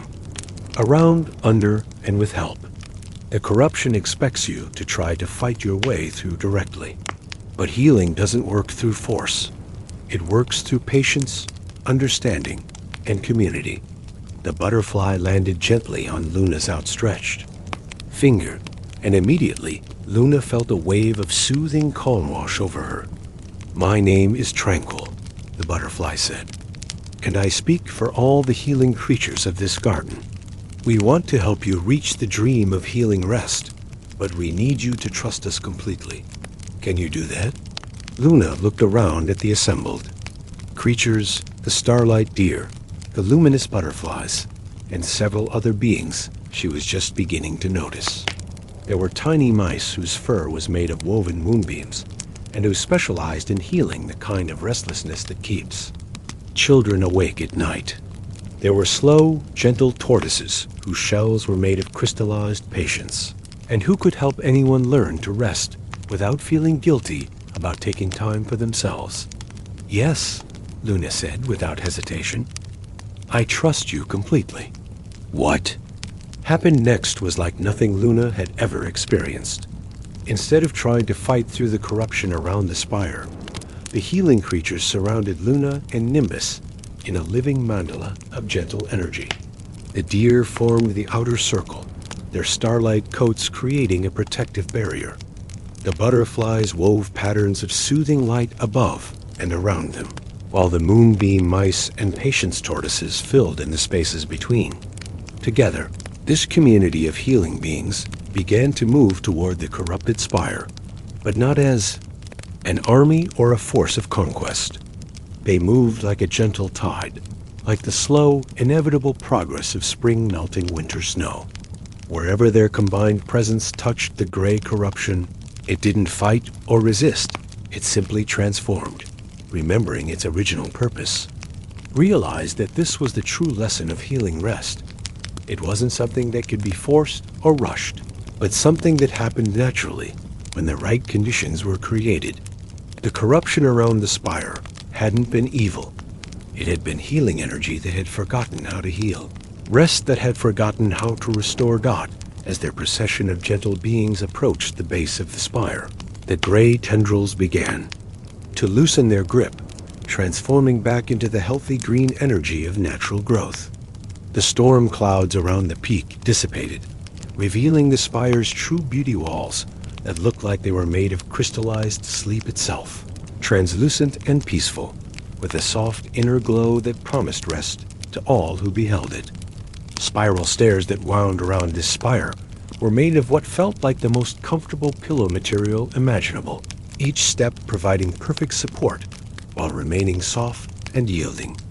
As Luna climbed, surrounded by her new companions, she felt the deepest relaxation she had ever experienced, not the tiredness that comes from exhaustion, but the profound rest that comes from knowing you are safe, loved, and exactly where you need to be. This is what true healing rest feels like, Tranquil explained, still perched on Luna's shoulder. Not just the absence of activity, but the presence of deep restoration. The kind of rest that heals not just tiredness, but old hurts, chronic worries, and the soul-deep weariness that comes from living in a world that doesn't always understand. The importance of taking time to heal. The climb up the fourth spire felt like floating upward on a cloud of perfect comfort. When Luna reached the door at the top, she found it was made of what looked like solidified lullabies, gentle, melodic curves that seemed to hum with quiet music, even though they were perfectly silent. Who seeks the dream of healing rest? The door asked, its voice like the sound of a mother humming to her child. I am Luna, dream weaver of Somnium, she replied, and I seek the dream of healing rest to help heal the corruption in our realm. Healing cannot be rushed or forced, the door said gently. It happens in its own time, in its own way. Tell me, young healer, what is the difference between rest and laziness? Luna thought about all the healing creatures who had helped her. Reached this point, about the patient work of restoration she had witnessed in the garden below. Rest is purposeful restoration, taking the time needed to repair, renew, and prepare for future challenges. Laziness is avoiding responsibility. But our world often confuses the two, making people feel guilty for taking the time they need to truly heal and restore themselves. And how does one know when healing is complete? You don't, Luna said, surprising herself with the certainty of her answer. Healing is an ongoing process, not a destination. The goal isn't to be perfectly healed, but to be actively healing, always growing stronger and more whole, while accepting that some scars may always remain as reminders of what we've survived. The door dissolved like a gentle sigh of satisfaction, revealing a room that looked like the inside of the most comfortable and healing place imaginable, part bedroom, part hospital room, part sanctuary, but warmer and more loving than any of those places could be on their own. Dot, at the center of the room, floating in a sphere of the softest green light, was the dream of healing rest. But Luna could see immediately that this dream was in pain, partially wrapped in gray tendrils of corruption. That pulsed with chaotic energy. I have been fighting so hard, the dream said, its voice weak but determined, trying to bring healing rest to those who need it. But the corruption keeps twisting my gift. Instead of bringing restoration, I've been bringing the kind of sleep that people wake up from feeling more tired than when they went to bed. Instead of healing old hurts, I've been causing people to sleep so deeply that they can't process their emotions at all. Luna approached the suffering dream with infinite gentleness, just as the healing creatures had taught her. She didn't try to grab or claim the dream, but simply offered her presence, her understanding, and her love. You don't have to fight the corruption, she said softly. Fighting creates more chaos. Instead, let's transform it together. With the healing creatures surrounding them both, Luna reached out to touch not just the dream, but the corruption that wrapped around it. Instead of trying to destroy the gray tendrils, she offered them the same love and healing that the dream itself represented. You're not evil, she whispered to the corruption. You're just healing energy that got confused and tangled. Let us help you remember your true purpose. The gray tendrils began to change color, transforming from sickly gray to healthy silver, then to the gentle green of new growth. As they changed, Luna felt the dream of healing rest grow stronger and more radiant, its power to bring true restoration returning in full force. As the fourth dream settled into Luna's heart alongside the other three, Luna felt a profound change in her entire being. She could sense her own capacity for healing, not just weaving dreams for others, but helping to heal the world itself through her presence, her compassion, and her willingness to offer love even to things that seemed threatening or harmful. Healing creatures accompanied Luna and Nimbus back down the spire and through the garden, which was already beginning to show signs of recovery. The wilted flowers were lifting their heads and regaining their color. The comfort trees were growing new silver leaves, and most amazingly, green shoots were beginning to emerge from the previously barren patches of earth. Thank you, said the starlight deer who had first spoken to Luna. You have not just healed the dream of healing rest, you have taught us a new way of approaching healing itself. We will not forget this lesson. As Luna prepared to leave the garden and continue toward the fifth dream spire, she felt a deep sense of accomplishment and growing confidence. 4 dreams now glowed in her heart, and with each one, she was becoming more than she had been before. Not just a dream weaver, but a healer, a bridge between worlds, a being capable of transforming chaos into harmony through the power of love and understanding.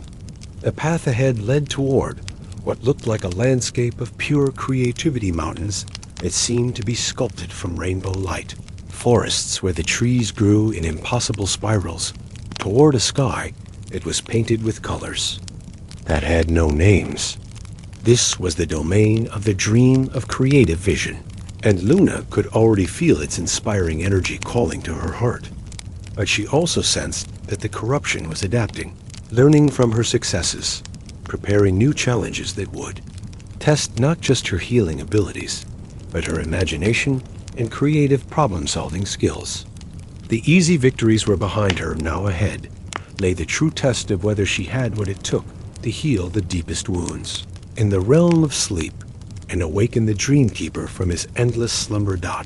With 4 powerful dreams glowing in her heart, and a community of healing creatures sending their love and support with her, Luna set forth toward the 5th spire, ready to face whatever creative challenges awaited her in the quest to restore balance to the world of dreams.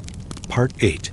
The Realm of Endless Creativity. The transition from the healing garden to the realm of creative dreams was like stepping from a peaceful library into the middle of a magnificent art festival that had been going on for centuries. Colors that Luna had never seen before painted themselves across the sky in brushstrokes, so bold and beautiful they made her gasp with wonder. The very air seemed to shimmer with creative potential, filled with half-formed ideas floating like luminous bubbles, waiting for the right dreamer to catch them and bring them to life. The landscape itself defied all logic and embraced pure imagination. Mountains grew in perfect spirals, their peaks crowned with clouds that had been sculpted into fantastic shapes, sailing ships and castles, enormous flowers and sleeping dragons.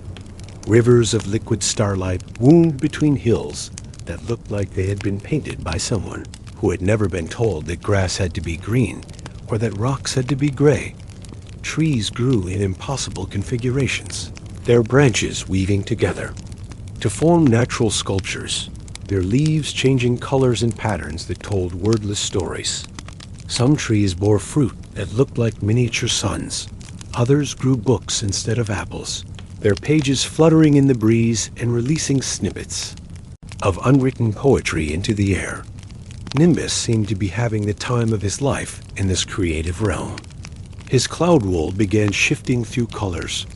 Luna didn't know clouds could be deep purple and brilliant orange, shimmering silver and soft pink. His hooves left behind not just flowers now, but tiny works of art miniature sculptures that formed themselves from the earth. Delicate paintings that appeared on nearby rocks. Brief melodies that lingered in the air like visible music. "This is incredible," Luna breathed, turning in slow circles to take in all the wonders surrounding them. Everywhere she looked, creativity was manifest in physical form.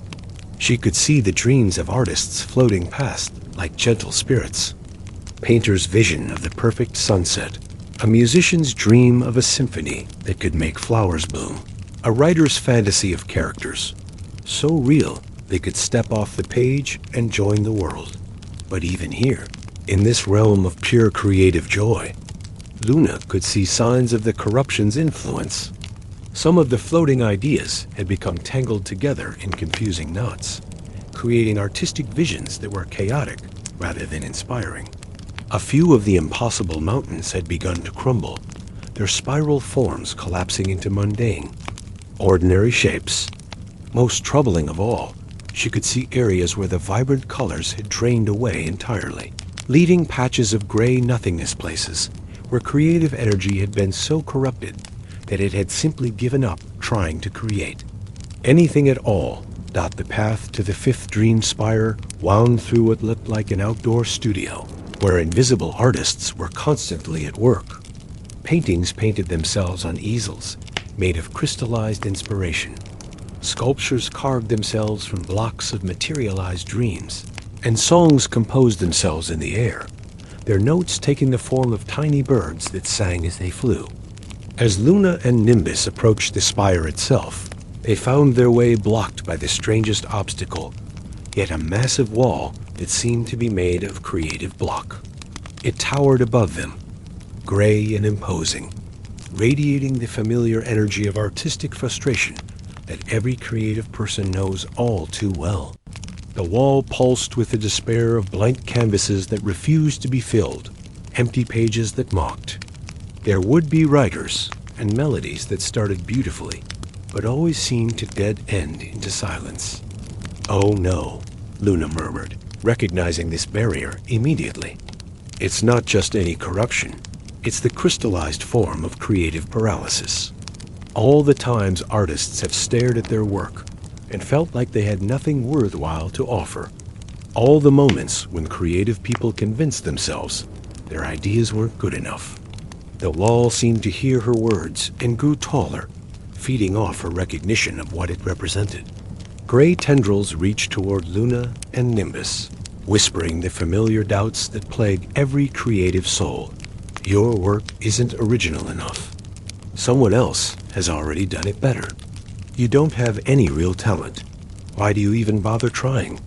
But then Luna heard something that made her heart leap with hope, the sound of laughter, bright and unashamed and full of pure creative joy. Following the sound, she saw a small figure approaching through the maze of artistic chaos.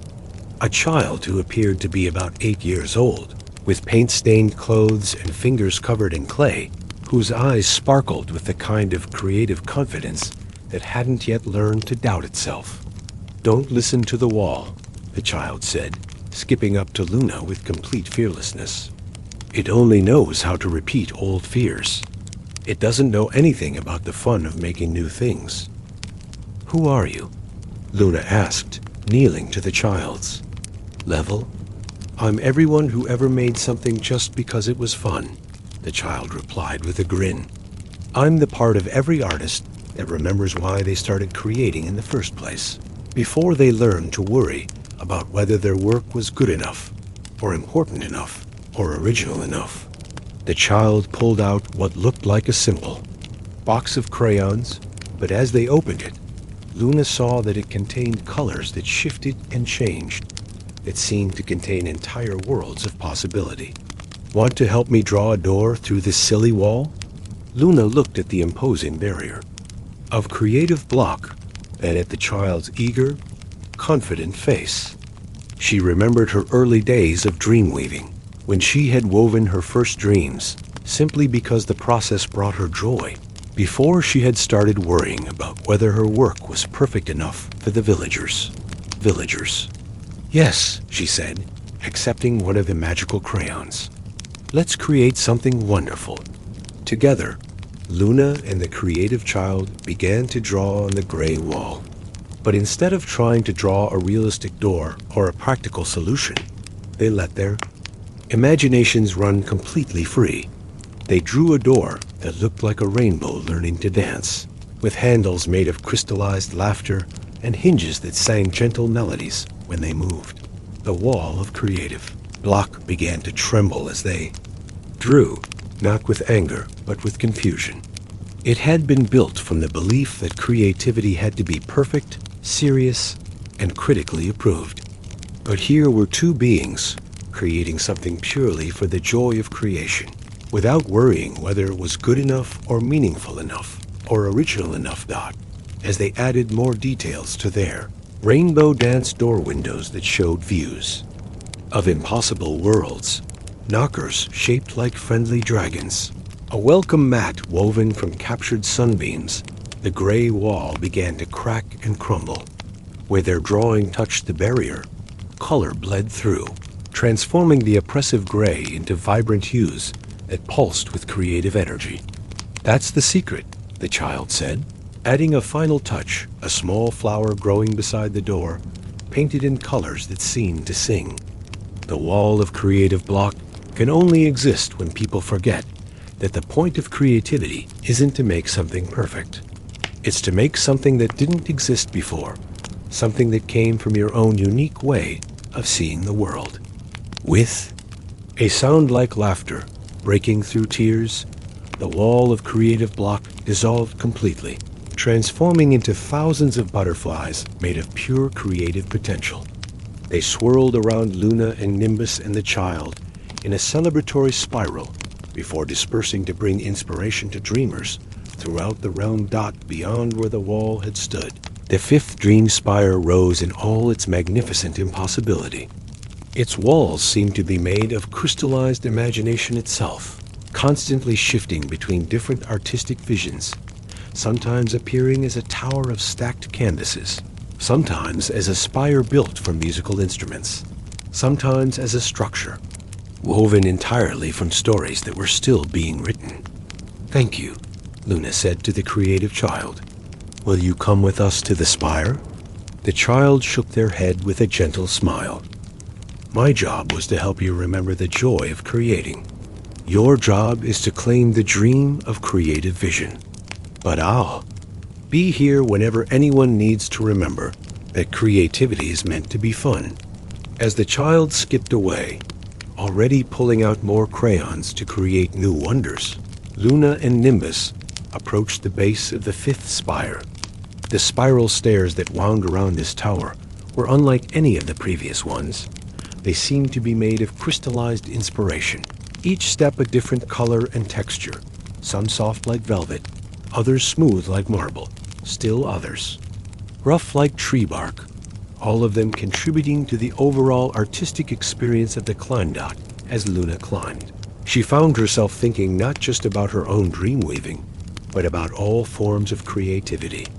She understood now that the dream of creative vision wasn't just about art in the traditional sense.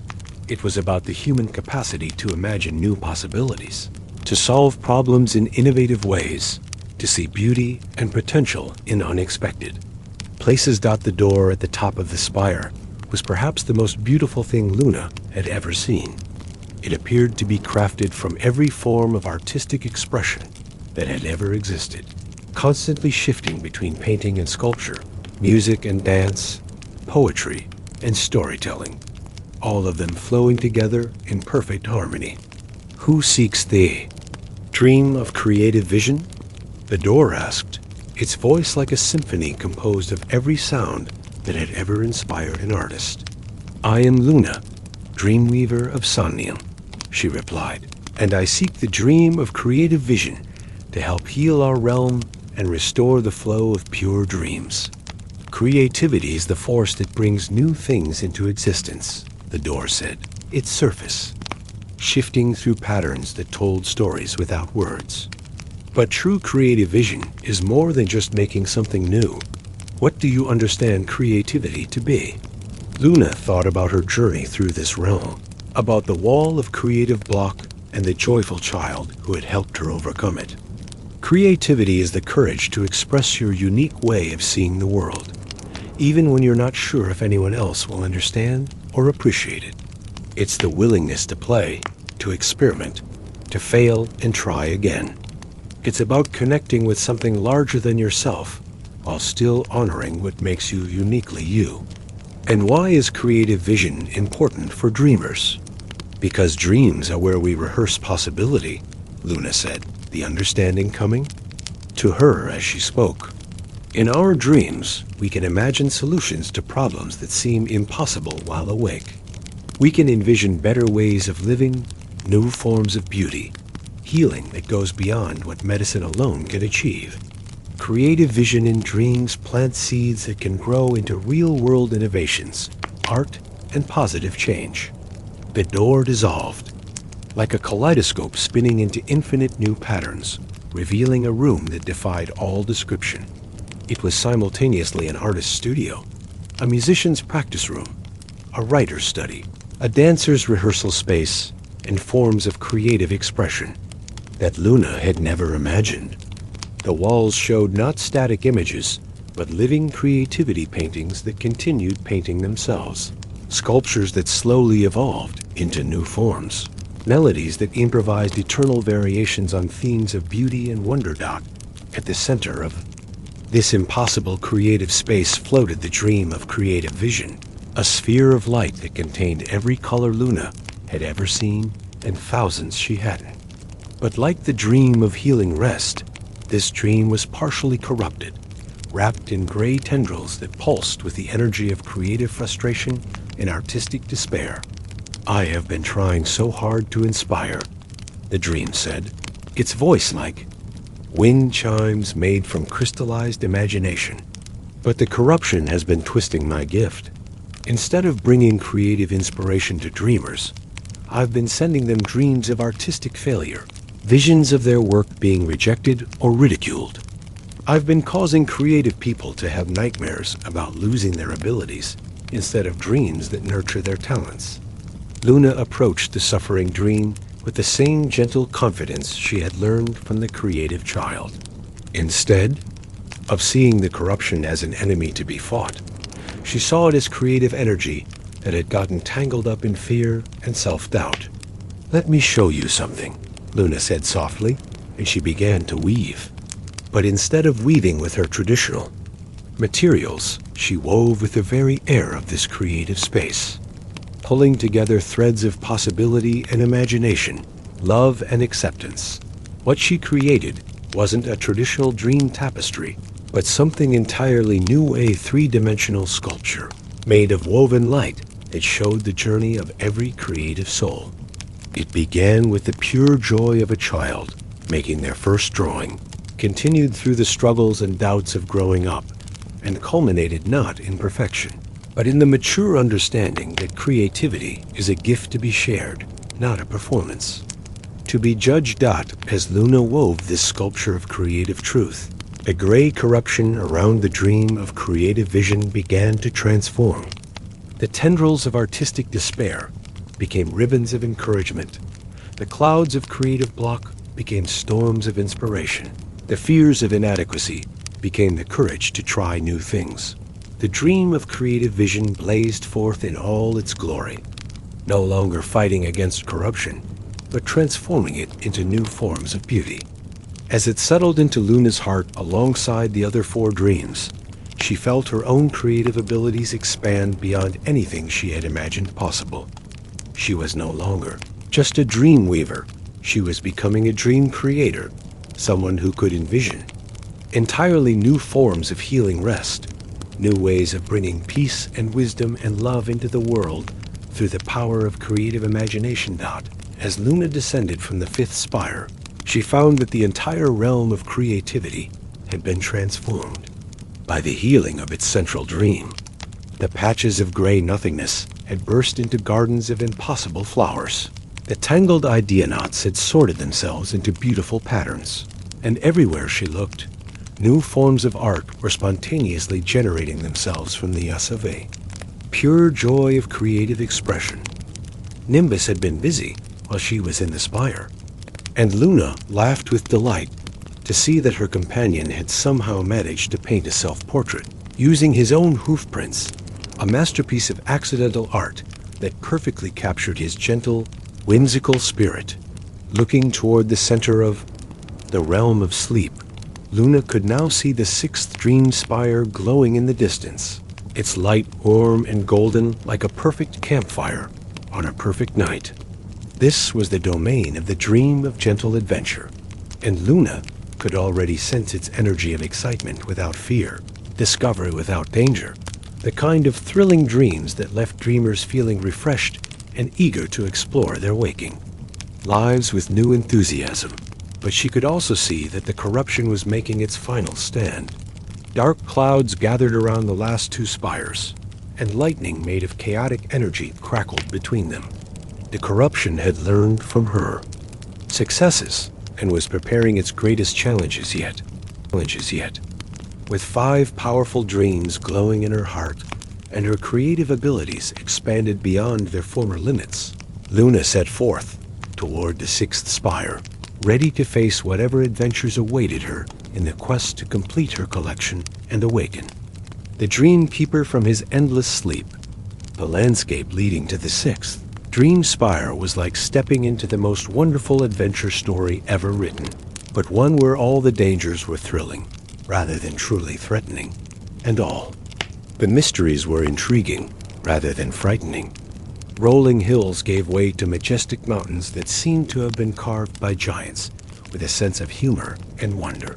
Peaks shaped like sleeping dragons that occasionally opened one eye to wink at passers-by.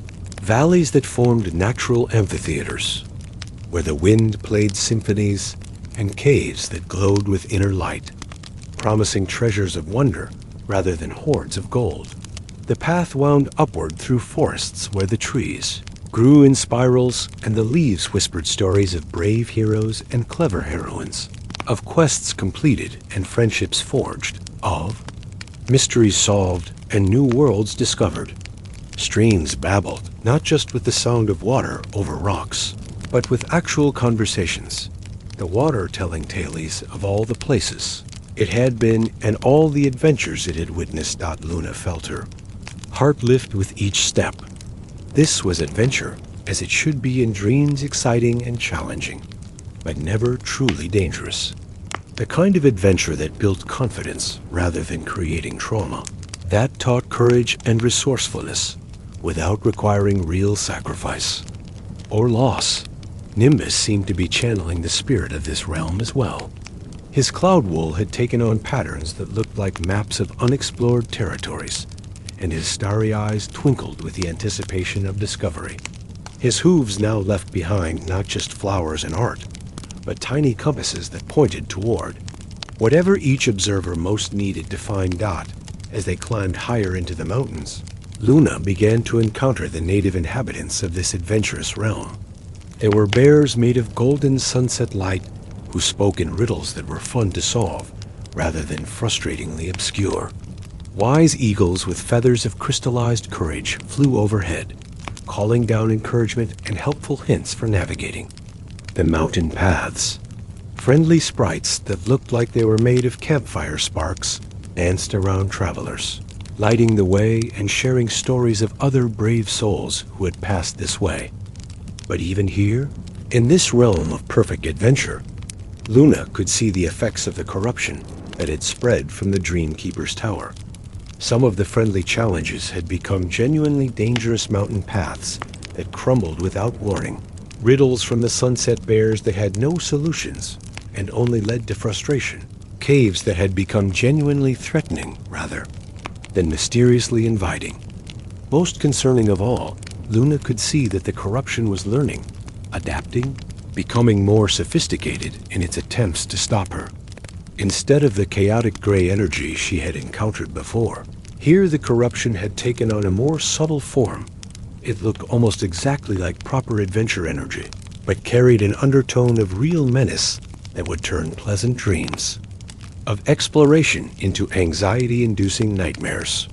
"It's getting smarter," Luna said to Nimbus, as they paused to rest beside a stream that sang lullabies while it flowed. "The corruption is learning to mimic the dreams it's trying to poison." As if responding to her observation, the very air around them began to shimmer with deceptive energy. What had appeared to be a straightforward mountain path suddenly revealed itself to be a maze of false trails, each one designed to lead travelers in circles until they became lost and discouraged. The friendly sunset bears transformed into creatures that looked identical, but whose riddles were designed to create self-doubt rather than clever problem-solving. But Luna was no longer the uncertain young dreamweaver who had first entered this realm of sleep. She carried 5 powerful dreams in her heart now, and each one had taught her something crucial about discerning truth from deception, health from corruption, genuine challenge from pointless obstacle. Drawing upon the dream of hidden wisdom, Luna began to see through the illusions. The false paths revealed themselves as gray smudges painted over the true way forward. The corrupted bear riddles showed their nature through the subtle undertone of malice they carried. Most importantly, Luna realized that she didn't have to solve every challenge presented to her. Some obstacles were meant to be recognized as distractions and simply bypassed. "Come on, Nimbus," she said, stepping confidently off what appeared to be the main path and onto what looked like empty air. But her faith in her own wisdom was rewarded. The empty air turned out to be a hidden bridge made of crystallized trust, invisible until someone believed enough in their own judgment to step onto it. The bridge carried them directly to the base of the 6th Dream Spire, bypassing all the corrupted false adventures that had been designed to waylay them. But as they approached the spire itself, Luna gasped at what she saw. This spire was under more direct attack than any of the previous ones. Tendrils of sophisticated corruption had wrapped themselves around the tower like thorny vines, but these weren't the chaotic gray energy she had encountered before. These corruption vines looked almost beautiful, pulsing with colors that seemed appealing at first glance but carried an undertone of wrongness that made Luna's dreams recoil in her heart. "It's trying to corrupt the very nature of adventure," Luna realized with horror. Instead of gentle adventure that builds confidence and teaches courage, it's trying to turn this dream into the kind of adventure that traumatizes and teaches people to be afraid of taking any risks at all. But even as Luna felt daunted by this challenge, she heard the sound of approaching hoofbeats. Turning, she saw a magnificent horse galloping toward them. Not a normal horse, but one made of crystallized moonbeams and starlight, with a flowing mane that seemed to contain aurora borealis and eyes that held the wisdom of all the brave adventurers who had ever lived. "Greetings, Dreamweaver," the horse said as it approached, its voice like the sound of wind across mountain peaks. "I am Courage, and I have been waiting for you. The dream of gentle adventure sent me to help you reach her, because the corruption around her spire is too sophisticated for anyone to navigate alone." Luna looked at the beautiful, impossible horse and felt a moment of uncertainty. How could she tell if this was truly a helper sent by the dream, or another sophisticated trick of the corruption? But then she remembered the lesson of the creative. Child, sometimes the answer wasn't to analyze and doubt, but to trust in the joy and rightness of the moment. Courage radiated the same pure energy as the other helpful beings she had encountered, the same selfless desire to assist rather than to gain power or control. "Thank you, Courage," Luna said, accepting the horse's offer. "How do we get through the corruption around the spire?" "By remembering what true adventure feels like," Courage replied. "The corruption can only mimic the surface appearance of adventure, the excitement, the challenge, the unknown. But it cannot replicate the deep satisfaction of overcoming obstacles through your own growth, the joy of discovery, or the way real adventure always leads you back to a deeper understanding of yourself." Luna climbed onto Courage's back, with Nimbus settling comfortably in front of her, and together they began to approach the corrupted spire. But instead of trying to fight their way through the false adventure vines, Courage began to run in, pattern that seemed almost like a dance dot. As they moved, Luna began to understand. They weren't fighting the corruption. They were demonstrating what true adventure looked like. Each movement of their dance showed courage without recklessness, excitement without addiction to danger, challenge without punishment for failure. Corruption vines began to loosen their grip on the spire, confused by this demonstration of authentic adventure energy. They had been designed to combat fear and hesitation, but Luna and Courage were showing neither. Instead, they were displaying the kind of confident, joyful approach to challenge that represented adventure at its very best dot as their dance continued. The false adventure vines began to transform, remembering their true nature. What had been phony corruption became genuine challenge energy, the kind that helps dreamers rehearse courage and resilience. What had been deceptive beauty became authentic wonder, the kind that inspires people to explore and grow. When their dance was complete, the sixth dream spire stood free and clear, its walls gleaming with the warm golden light of perfectly balanced adventure, exciting enough to be thrilling, safe enough to be restorative, meaningful enough to build real confidence. And courage. "Thank you, Courage," Luna said as she dismounted the Starlight horse. "Will I see you again?" "Every time you choose to be brave," Courage replied with a gentle whinny. "Every time you take on a challenge, not because you have to, but because growing stronger and wiser brings you joy. The spiral stairs around the sixth spire were made of crystallized excitement, each step filling Luna with a kind of anticipation a child feels on Christmas morning or the first day of summer vacation. As she climbed, she could hear the sounds of wonderful adventures echoing from within the spire walls, the laughter of friends exploring mysterious caves, the satisfaction of puzzles solved through teamwork, the awe of witnessing natural wonders. That took the breath away. When Luna reached the door at the top of the spire, she found it was made of what looked like compressed wanderlust, the material form of the urge to explore, discover, and experience new things. It shifted and moved like a living thing, showing glimpses of all the adventures that had ever called to dreaming hearts. "Who seeks the dream of gentle adventure?" the door asked, its voice like the call of distant horizons. "I am Luna Dreamweaver, of Somnium," she replied, "and I seek the dream of gentle adventure to complete my collection and heal our realm." "Adventure is the call to grow beyond what you already know," the door said, its surface showing images of explorers and pioneers, scientists and artists, all the people who had ever answered the call to push beyond comfortable boundaries. But what is the difference between adventure and mere thrill-seeking? Luna thought about her entire journey through the realm of sleep, about all the challenges she had faced and how each one had changed her.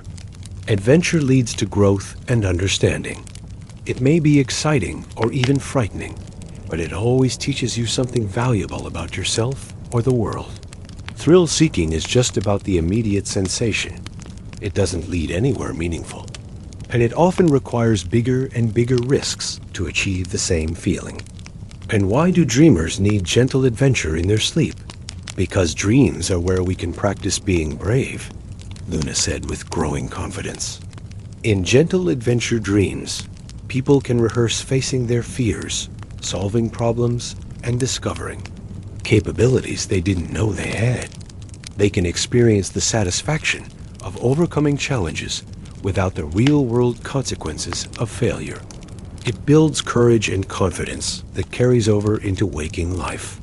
The door dissolved like morning mist, touched by the first warm rays of sun, revealing a room that looked like the intersection of every great adventure story ever told. There were maps of impossible lands spread across tables made of crystallized curiosity, compasses that pointed not north, but toward whatever the holder most needed to discover, and windows that looked out onto landscapes from dreams and stories and the deepest longings of adventurous hearts dotted the center of this magnificent adventure chamber. Floated the dream of gentle adventure, but Luna's heart sank to see that this dream was the most corrupted yet. Instead of being partially wrapped in gray tendrils, it was almost entirely encased in what looked like black crystal corruption, so sophisticated and complete that it had nearly transformed the dream into its opposite.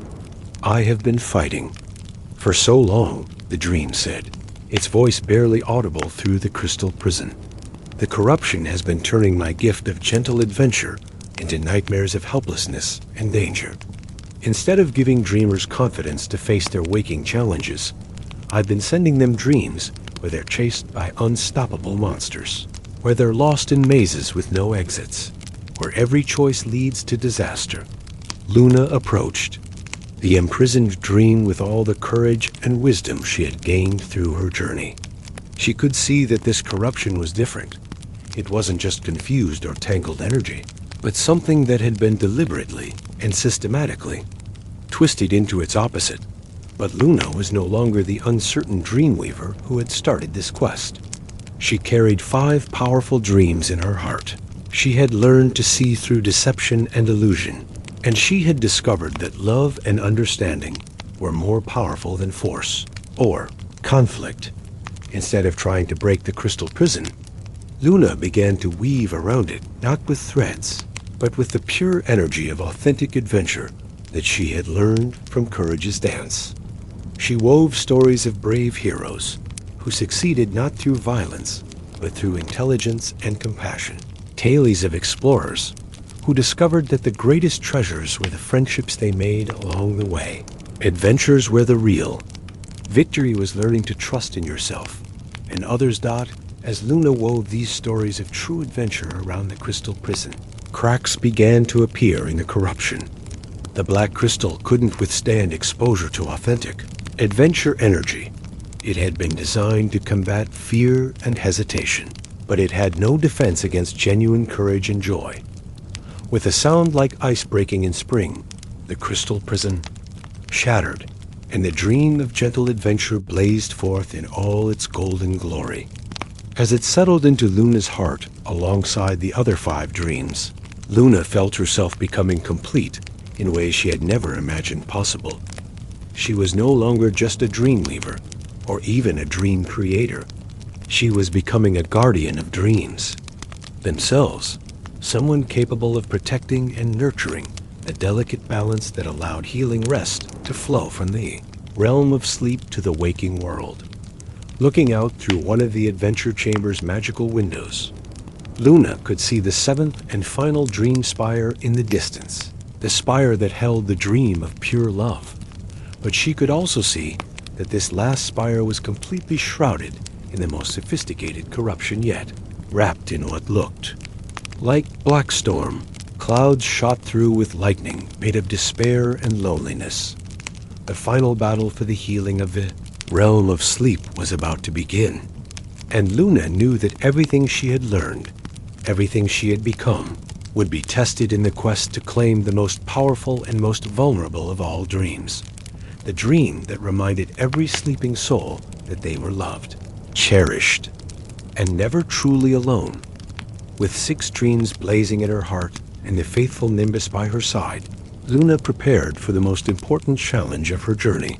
rescuing love itself from the forces that sought to corrupt it into its opposite. Heart.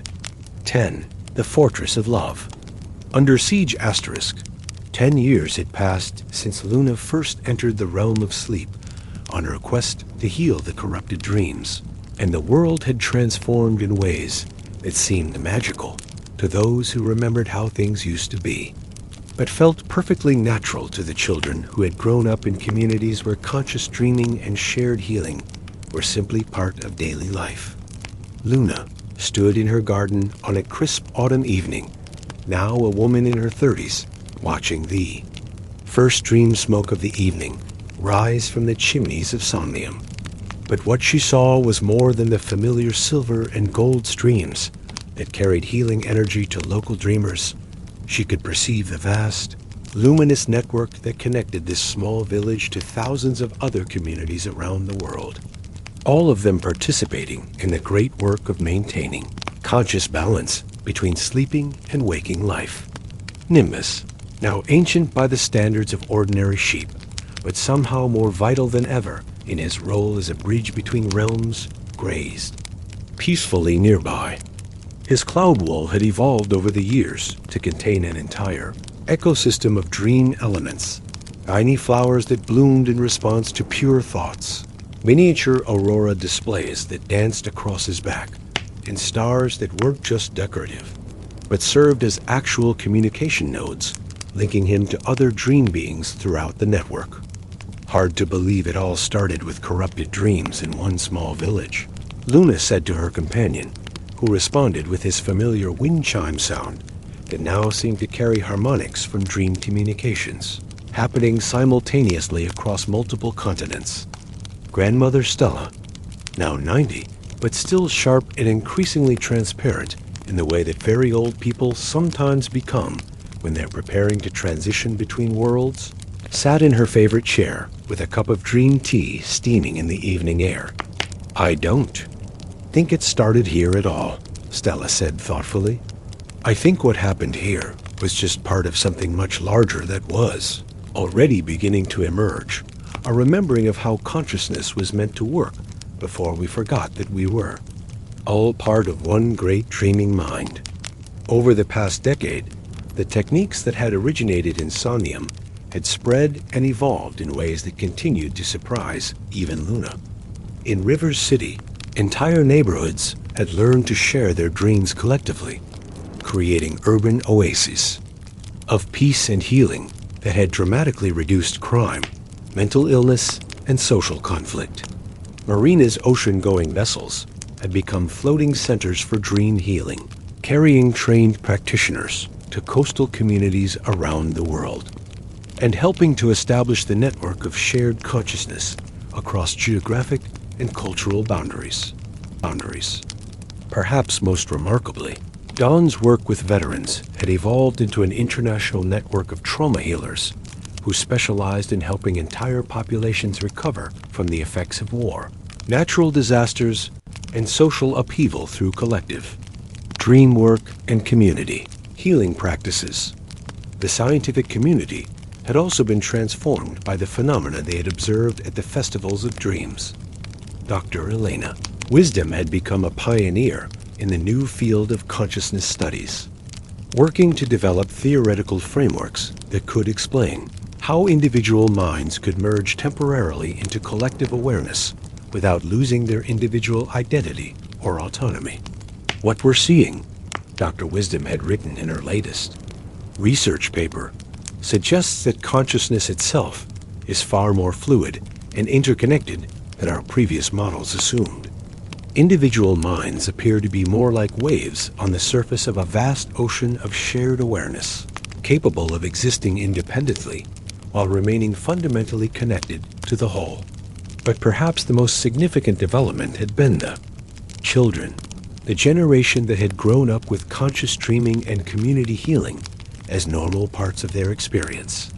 These young people displayed capacities that seemed extraordinary to older generations, but which they took for granted: the ability to sense others' emotional states and needs, natural talent for creative problem solving that drew upon collective wisdom and an intuitive understanding of the interconnectedness of all life that expressed itself in everything from their art to their approach to environmental stewardship. Sage, the child who had first proposed a festival of dreams, was now 20 years old and had become something unprecedented in human history. A professional dream architect, someone who could design and facilitate shared dream experiences for specific, healing or creative purposes. She had been invited to work with communities recovering from trauma, groups seeking to resolve deep conflicts, and organizations trying to foster innovation and cooperation. The children are showing us the future, Luna had observed to the Dreamkeeper during one of their regular conversations. They don't see the boundaries that we had to learn to transcend for them, the fluidity between individual and collective. Consciousness is just how the world works. The Dreamkeeper, who now maintained a permanent presence in the waking world through the network of conscious dreamers, had become less of a solitary guardian and more of a facilitator for the vast community of beings who shared in the work of maintaining dream balance. What you accomplished in your original quest, he had told Luna, was not just healing the corruption in the dream realm. You demonstrated that healing itself works best when it's understood as a collaborative process, when responsibility for maintaining balance is shared among many rather than carried by one. As Luna reflected on this decade of transformation, she found herself thinking about the nature of endings and beginnings. Her original quest had seen to the path from the 6th spire to the 7th, led Luna through a landscape that grew increasingly dramatic with each step. What had been rolling adventure hills gradually gave way to a vast plain that stretched toward the center of the realm of sleep, where the final dream spire rose like a lighthouse surrounded by the most intense storm Luna had ever witnessed. This storm was unlike any natural weather. It was made of pure emotional energy, twisted and corrupted into its darkest forms. Lightning bolts of concentrated loneliness crashed down from clouds heavy with despair. Winds of bitter rejection howled across the plain, carrying the echoes of every heart that had ever felt unloved or unwanted. Rain fell that wasn't water, but crystallized tears of abandonment, each drop carrying the memory of someone who had felt forgotten by the world. The corruption has saved its strongest attack for last, Luna murmured, wrapping her cloak tighter around herself as the first. Tendrils of the emotional storm reached them. It knows that if it can corrupt the dream of pure love, it can turn the most healing force in the realm into its opposite. Nimbus pressed close to Luna's side, his cloud wool providing warmth and comfort against the increasing cold of the approaching storm. But even her faithful companion seemed smaller somehow, as if the oppressive energy of corrupted love was affecting him too. As they drew closer to the center of the storm, Luna began to see just how sophisticated this final corruption had become.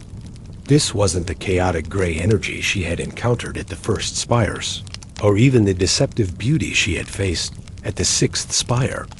This corruption had learned to perfectly mimic love itself, creating emotions that felt like care and concern, but carried subtle poisons that would slowly destroy the very hearts they pretended to nurture. The 7th dream spire, which, should he, have been the most beautiful and welcoming of all, was completely encased in a fortress of crystallized false love. The walls of this fortress looked beautiful from a distance. They seemed to be made of rose-colored crystal that pulsed with warm, inviting light. But as Luna got closer, she could see the true nature of the corruption. The walls were made of possessive love, the kind that claimed to care but sought to control. The gates were barred with conditional love, the kind that said, "I'll love you if you meet my expectations." The towers were crowned with manipulative love, the kind that gave gifts not to bring joy, but to create obligation and guilt. Standing before the main gate was a figure that made Luna's heart ache with recognition. It looked exactly like grandmother, Stella, but this false Stella radiated an energy of disappointed love, the kind that made you feel like you could never be good enough to deserve affection. "Luna, my dear child," the false Stella said, her voice carrying undertones of hurt and reproach. "Why have you been gone so long? Don't you know how worried I've been? How could you leave me alone while you went gallivanting around this dangerous realm?" For a moment, Luna felt a familiar stab of guilt.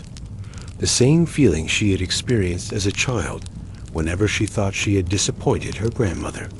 But then the 6 streams in her heart blazed with protective warmth, and Luna's enhanced wisdom allowed her to see through the deception. "You're not my grandmother," Luna said gently but firmly. "My grandmother's love is unconditional and supportive. She would never try to make me feel guilty for growing and learning and fulfilling my purpose."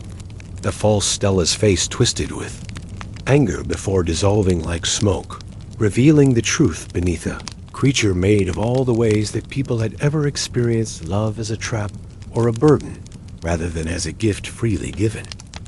But as one deception fell away, others took its place. The fortress walls began to show Luna images of everyone she had ever cared about, all of them appearing to be in distress, all of them seeming to blame her for abandoning them in their hour of need. "See how much suffering your quest has caused," whispered voices from the walls. "Look at all the people who needed you while you are off playing hero. Some love means staying put, means choosing duty over adventure, means sacrificing your dreams for the sake of others." Luna felt her resolve wavering for a moment. The images were so convincing, the voices so reasonable sounding. Wasn't there truth in what they said? Wasn't love sometimes about sacrifice and duty? But then she heard a familiar sound, the gentle chime of wind through tree leaves that had been her lullaby as a child. Looking down, she saw that Nimbus was glowing with a soft, pure light, and from that light came the voice of the real grandmother Stella, speaking across the connection of a silver thread that still linked Luna to home. "My dearest Luna," came Stella's true voice, warm and loving and absolutely without reproach. "You are doing exactly what you were meant to do. Love doesn't seek to cage or control. It seeks to support and empower. I am proud of you, not disappointed. The village is well, and we are all cheering you on from afar." The sound of her grandmother's genuine love cut through the fortress walls like sunlight through storm clouds, and Luna felt her strength and purpose return in full force. She could see now that the walls of false love were not impregnable. They were hollow, sustained only by the fear and guilt of those who approached them. "Thank you, Nimbus," Luna said, scratching behind her companion's ears. "You've been carrying grandmother's love with you all along, haven't you?" Nimbus made his wind chime sound of affirmation, and Luna realized that her cloudy companion had been more than just a guide. He had been a living reminder of all the genuine love that supported her, a carrier of authentic connection that no corruption could fully deceive. Drawing upon all 6 streams in her heart, Luna approached the fortress of false love with a new understanding. She didn't need to fight her way through the walls or argue with the deceptive voices. Instead, she began to demonstrate what genuine love actually looked like. She started by loving the corruption itself, not approving of it or accepting its harmful effects, but recognizing it as energy that had once been love before it became twisted and confused. The possessive walls began to tremble as Luna offered them the kind of love that seeks to free rather than to cage. The conditional gates began to crack as she showed them love that accepts without demanding perfection in return. Return. "You were loved once," Luna said softly to the fortress walls, extending her hands toward the rose-colored crystal. "You remember what it felt like to care for someone without wanting to control them, to give without expecting return, to support someone's growth even when it meant they might grow away from you." The walls of the fortress began to resonate with a different energy, and Luna could see memories moving through the crystal glimpses of what this corrupted love had been before it became twisted. A mother's first glimpse of her newborn child, filled with pure wonder and protectiveness. The joy of friends reuniting after long separation. the quiet satisfaction of helping someone without them ever knowing who had helped. But even as some of the fortress walls began to soften, the storm around the seventh spire grew more intense. The corruption was making its final stand, pouring all its remaining power into protecting this last stronghold. "You cannot love us back to health," howled the winds of rejection. "We are too broken, too twisted. Some things cannot be healed, only destroyed." But Luna had learned something crucial in her journey through the realm of sleep. Corruption wasn't her enemy. It was a patient that needed healing, energy that had been wounded so deeply that it had forgotten its own true nature. "Watch and learn," Luna said to the storm, and she began to sing Dot.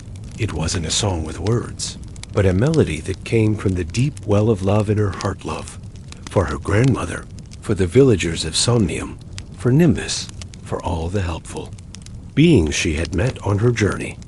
But more than that, it was love for the work itself, love for the act of healing, love for the mysterious process by which broken things could become whole again. Dot, as Luna sang, the 6 dreams in her heart began to resonate in harmony. The dream of deep peace added notes of profound rest and restoration. The dream of sweet memory contributed melodies of cherished moments and gentle nostalgia. The dream of hidden wisdom wove in harmonies of understanding and acceptance. The dream of healing rest added rhythms of patient recovery and renewed strength. The dream of creative vision painted the song with colors of infinite possibility. The dream of gentle adventure gave the melody forward momentum and joyful courage. Together, these 6 dreams created a song of such pure healing energy that the fortress walls began to dissolve, not through force, but through remembering what they had originally been built to protect. The possessive love remembered the joy of supporting someone's independence. The conditional love remembered the peace of accepting others exactly as they were. The manipulative love remembered the satisfaction of giving without expecting anything in return. Dot, as the fortress crumbled away, Luna could finally see the 7th dream spire in its true form. It was the most beautiful structure she had ever beheld, made not of stone or crystal, but of pure love itself, radiating warmth and acceptance, and the kind of profound care that seeks nothing but the well-being and happiness of its object.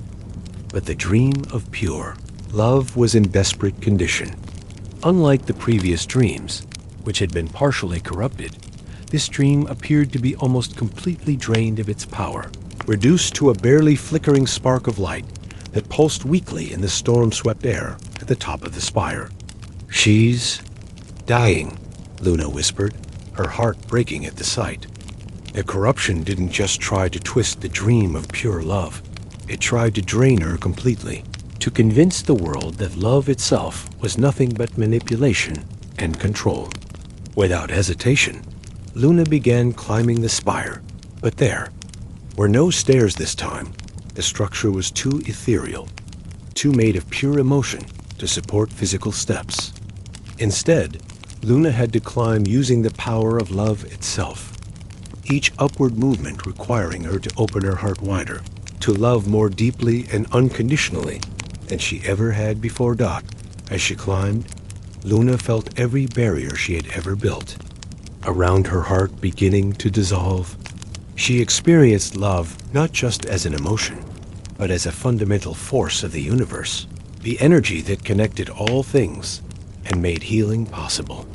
She felt love for her enemies as well as her friends, love for her failures as well as her successes, love for the parts of herself she had always been ashamed of, as well as the parts she was proud of. Dot, by the time she reached the top of the spire, Luna had been transformed yet again. She was no longer just a guardian of dreams. She had become love itself, a living embodiment of the force that makes all healing possible. There was no door at the top of this spire, just an open space where a dying dream of pure love hovered like a candle flame guttering in the wind. Luna could see that the dream was barely conscious, drained almost to nothing by the sustained attack of the corruption. "I'm here," Luna whispered, cradling the flickering dream spark in her hands like an injured bird. "I've brought help." The dream of pure love stirred weakly in her palms. Two double quotes, it whispered, its voice barely audible. "Too much damage cannot tell." But Luna smiled, because she finally understood the true purpose of her quest. It wasn't just to collect 7 dreams. It was to become someone capable of giving her own love freely and without reservation. Someone who could pour her life force into healing others without expecting anything in return. "You don't have to heal alone," Luna said gently. "Let me share my strength with you." And with that, Luna opened her heart completely and began to pour her own life energy into the dying dream of pure love. She gave freely of everything she had learned, everything she had become, all the love that had been given to her throughout her life and all the love she had discovered within herself. The 6 other dreams in her heart joined in this ultimate act of giving, each one contributing its own strength to the healing. Deep peace offered its rest, sweet memory its comfort, hidden wisdom its understanding, healing rest its restoration, creative vision its infinite possibility, and gentle adventure its courage and hope. As Luna and the 6 dreams poured their combined energy into the 7th dream, something miraculous happened. Instead of being drained by the giving, Luna felt herself becoming stronger, more complete, more truly herself than she had ever been. She discovered the great paradox of love, that it multiplies when it's shared. That giving it away is how you receive more of it. The dream of pure love began to glow brighter, its wounded spirit healing and strengthening with each moment. But more than that, Luna could feel its gratitude and wonder as it experienced, perhaps for the first time, the kind of unconditional love it had been trying to give to others throughout its existence. "Now I remember," the dream whispered as its light grew stronger and more radiant.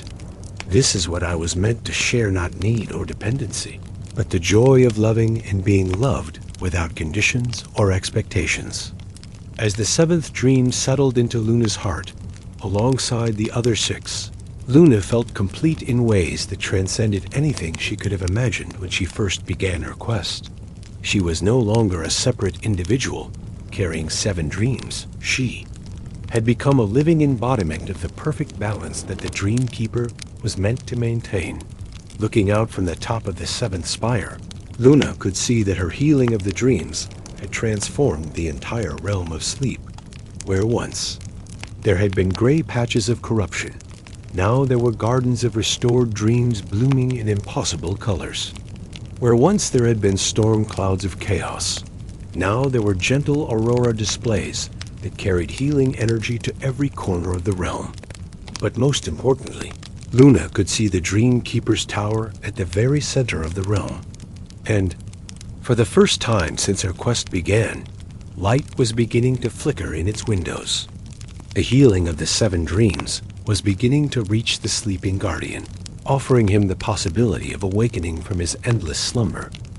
The final phase of Luna's journey was about to begin, the challenge of awakening the Dream Keeper himself and restoring the balance that would allow pure, healing dreams to flow freely between the realm of sleep and the waking world. The path from the 7th spire to the Dream Keeper's tower led across a bridge that seemed to be woven from the aurora displays now dancing throughout the healed realm.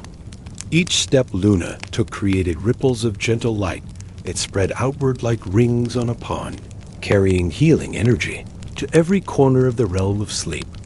Nimbus had transformed as well during the healing of the 7th dream. His cloud wool now shimmered with all 7 dream colors, and his starry eyes had become like gentle galaxies, containing depths of wisdom and love that reflected Luna's own transformation. He was no longer just her companion. He had become a living symbol of the harmony that was being restored to the realm. The Dream Keeper's tower rose before them, like a lighthouse that had forgotten how to shine. But now small windows were beginning to glow with renewed light as the healing energy of the 7 dreams slowly penetrated its walls.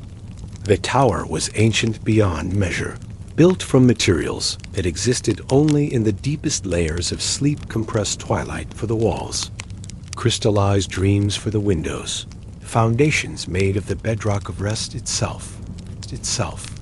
But even approaching the tower, Luna could see that the Dream Keeper's condition was far more serious than she had imagined.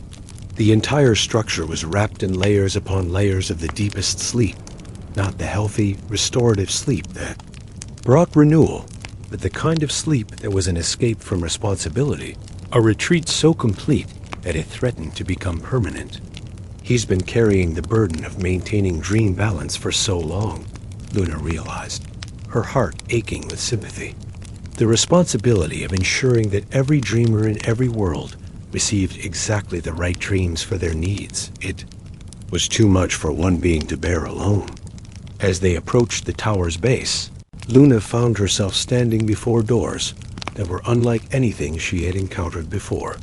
They weren't made of any physical material, but of pure intention, the crystallized desire to protect, to serve, to maintain the delicate balance that allowed dreams to heal rather than harm. But the doors were sealed, not with locks or bars, but with the Dream Keeper's own deep exhaustion. They pulsed with the weight of centuries of solitary responsibility, the burden of countless decisions about which dreams descend to which dreamers, the isolation that came from being the only guardian in a vast realm of infinite complexity.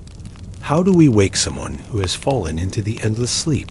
Luna asked, more to herself than to Nimbus.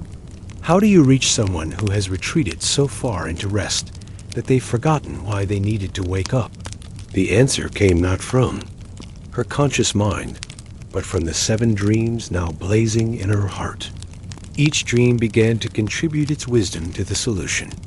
The dream of deep peace whispered, he needs to know that rest can be a gift to others, not an abandonment of them. The dream of sweet memory added, remind him of why he chose to become the Dream Keeper in the first place.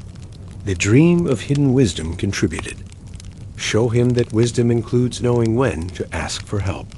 The dream of healing rest offered, let him feel that his own healing is just as important as healing others. The dream of creative vision suggested, help him imagine new ways of sharing the responsibility.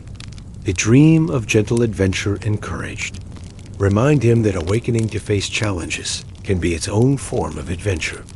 And the dream of pure love concluded, let him feel loved not for what he does, but for who he is.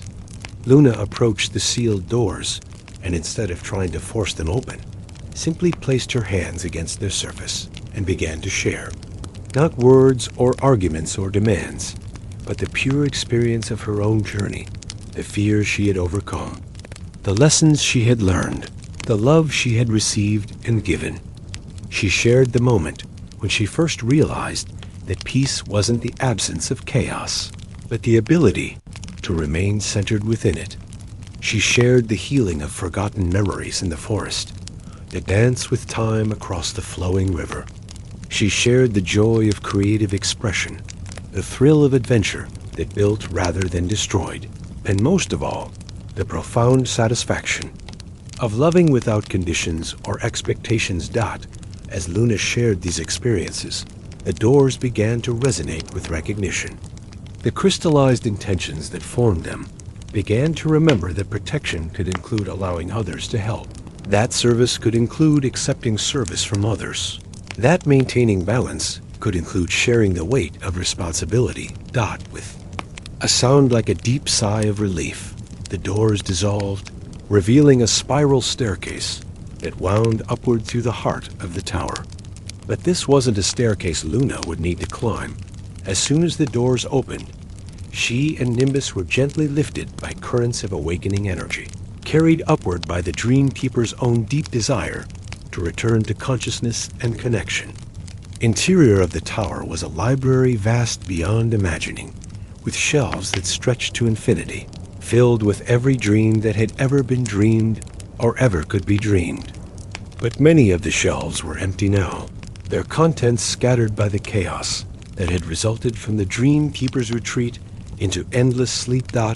At the very top of the tower, in a circular chamber with windows that looked out onto all the realms. Of sleep and dream, Luna found the Dream Keeper himself. He lay on what appeared to be a bed made of woven starlight, surrounded by pillows of compressed cloud stuff, looking peaceful but deeply, deeply asleep. The Dream Keeper was not what Luna had expected. Instead of an ancient, wizened figure, he appeared to be someone roughly her own age, with a face that was both strong and gentle, marked by the kind of weariness that comes not from age, but from caring too deeply for too long. His hair was the color of twilight, and even in his endless sleep, his hands moved slightly, as if he were still trying to weave dreams for the countless beings who depended on him. "He's so young," Luna whispered, her heart breaking with understanding. "He was probably barely older than I am when he took on the responsibility of maintaining dream balance for entire universes of sleeping minds." Luna approached the sleeping figure carefully, and as she did, she began to understand the true scope of what the Dream Keeper had been trying to accomplish alone.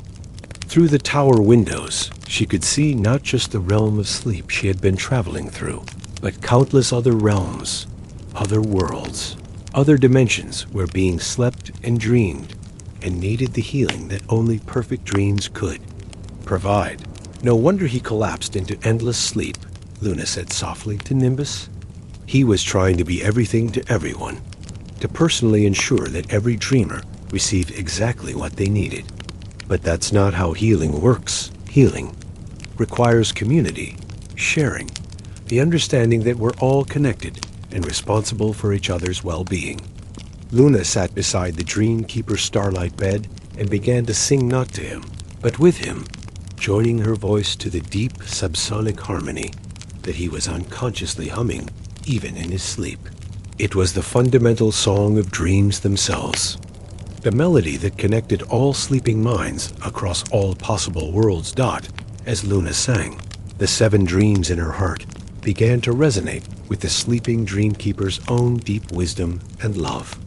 She felt his story flowing into her understanding, how he had originally become the Dream Keeper out of love, wanting to help ease the suffering of beings who couldn't find rest, how he had gradually taken on more and more responsibility, afraid to delegate because he cared so deeply about getting it right, how the weight of infinite care had eventually become too much for any single being to bear.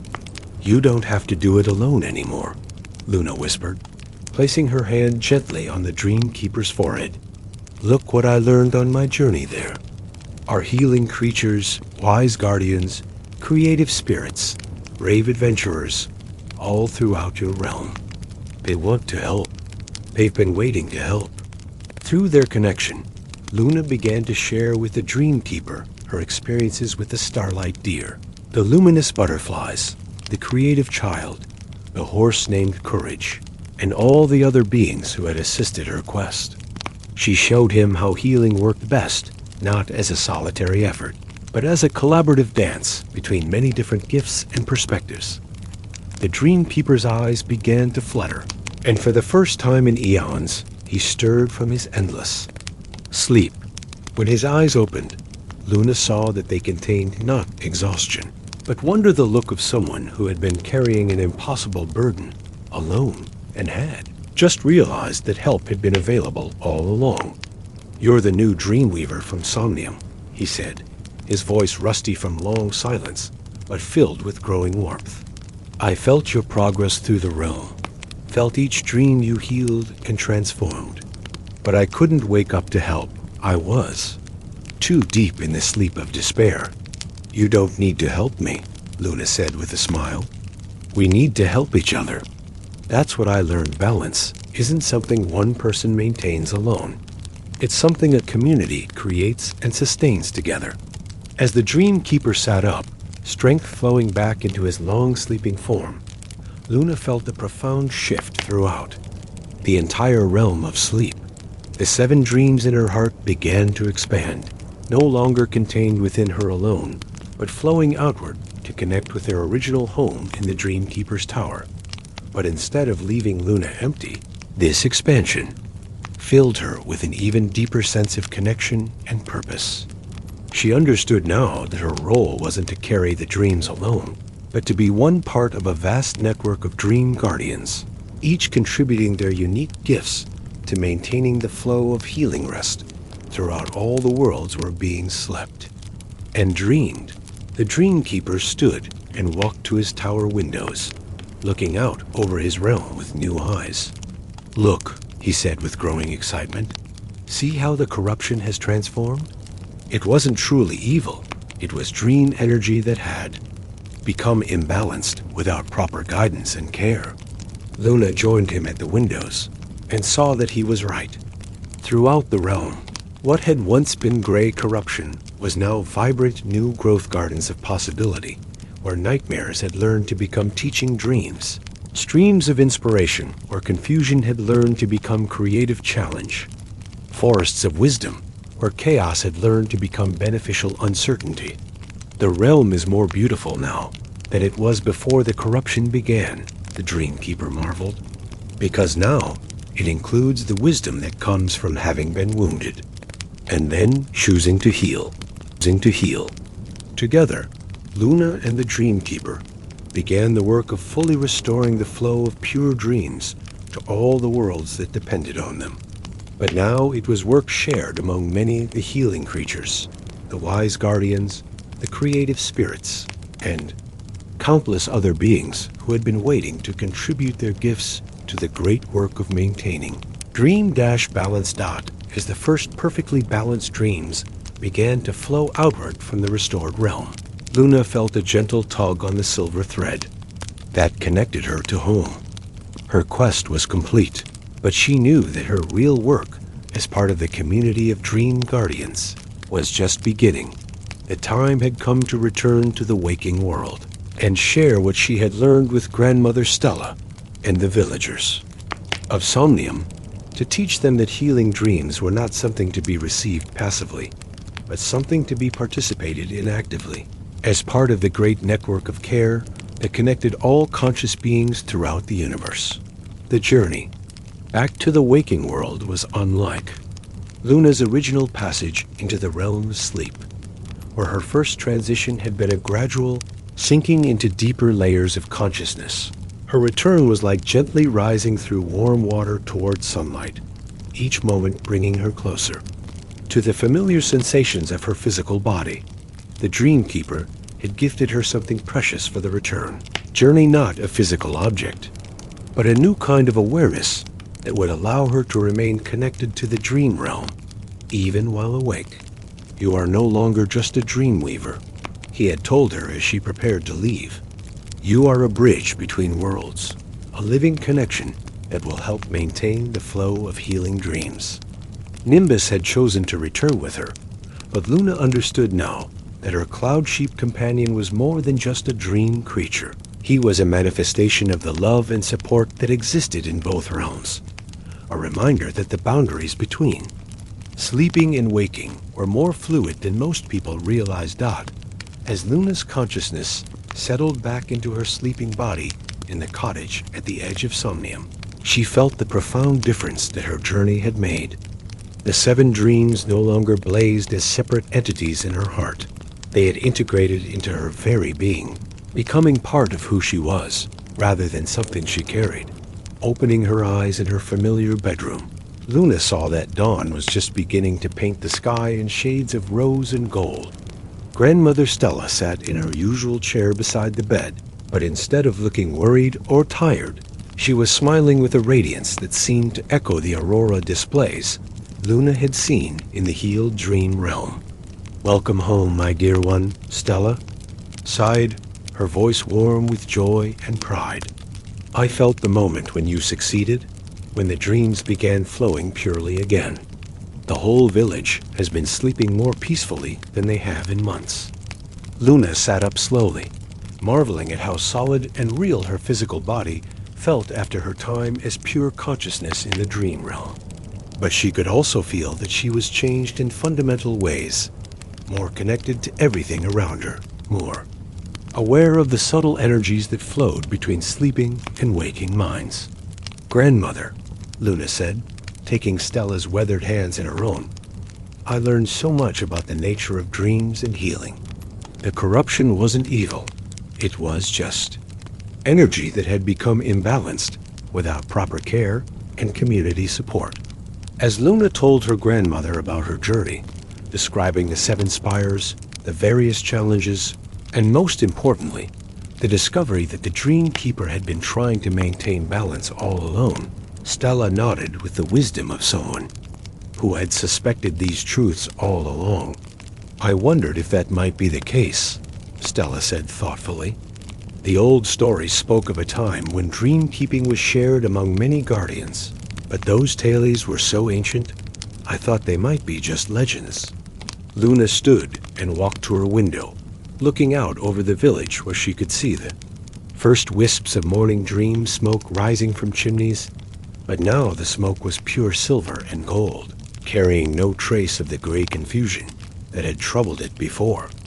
"I want to teach others what I learned," Luna said, her voice filled with gentle excitement. "Not just about dream weaving, but about how healing works best when it's a shared effort, when communities work together to support each other's well-being." Over the following days, Luna began to put this vision into practice. She started by inviting other villagers to learn simple dream-weaving techniques, showing them that everyone had some capacity to influence the quality of their own and others' dreams.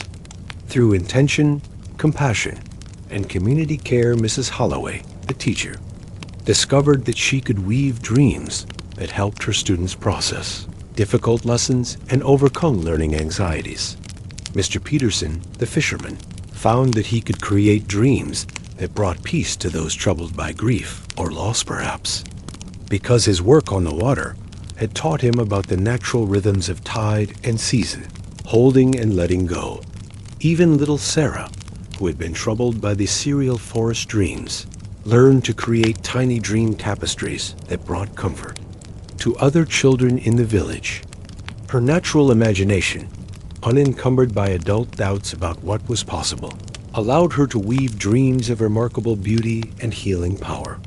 But perhaps the most wonderful development was that Nimbus chose to remain in the waking world, becoming the village's resident dream companion. Children would often find him napping in sunny spots throughout Somnium, and those who petted his cloud-soft wool reported having the most wonderful dreams that night. As weeks passed, Luna noticed that the changes in Somnium extended far beyond improved sleep. The entire community seemed more connected, more supportive of each other's dreams and aspirations. People who had previously kept their struggles private began sharing their burdens and discovering that others were eager to help. Creative projects that had been abandoned in frustration were taken up again with renewed enthusiasm. The bakery began offering dream bread loaves baked with herbs that Stella had taught them would promote peaceful sleep. The librarian started a dream journal circle where people could share and explore the meanings of their nighttime visions. The village children formed a Nightmare Helpers Club where older children taught younger ones techniques for transforming scary dreams into adventures. Luna established a small school for dreamweavers, teaching not just the technical skills of dream crafting, but the deeper principles she had learned in the dream realm, that healing works best through love and understanding rather than force, that community support is essential for maintaining balance, and that even difficulties and challenges can become sources of wisdom and strength when approached with the right perspective. Students came from neighboring villages to learn these techniques, and they returned home carrying not just new skills, but a new understanding of how communities could work together to support each other's mental, emotional, and spiritual well-being. One evening, as Luna sat in her garden watching the sunset paint the sky in shades of peaceful twilight, she felt a familiar presence. Looking up, she saw the dream keeper himself, not as a vision or dream, but somehow present in the waking world, translucent but real. The boundary between sleeping and waking grows thinner, he said with a smile, settling beside her on the garden bench. As more people learn to participate consciously in the dream realm, the healing power of sleep begins to extend into waking hours as well. Luna nodded, understanding what he meant. She had noticed that the people of Somnium seemed to carry some of the peace and restoration of their dreams into their daily lives, approaching challenges with greater creativity and resilience, treating each other with increased compassion and understanding. Is this how it's supposed to work? Luna asked. This integration between the realms? This is how it works best, the Dreamkeeper confirmed. When sleeping and waking consciousness support each other, when communities understand their role in maintaining collective well-being, when healing is seen as everyone's responsibility, rather than the burden of a few specialists, this is when both realms flourish. As the first stars appeared in the darkening sky, Luna felt a deep satisfaction settling over her like a comfortable blanket. Her quest to save the dreams had been successful, but more than that, it had taught her that saving and healing were ongoing processes, not one-time achievements. Every night, as she prepared for sleep, Luna would send out gentle threads of connection to the dream realm, helping to maintain the flow of healing energy between worlds.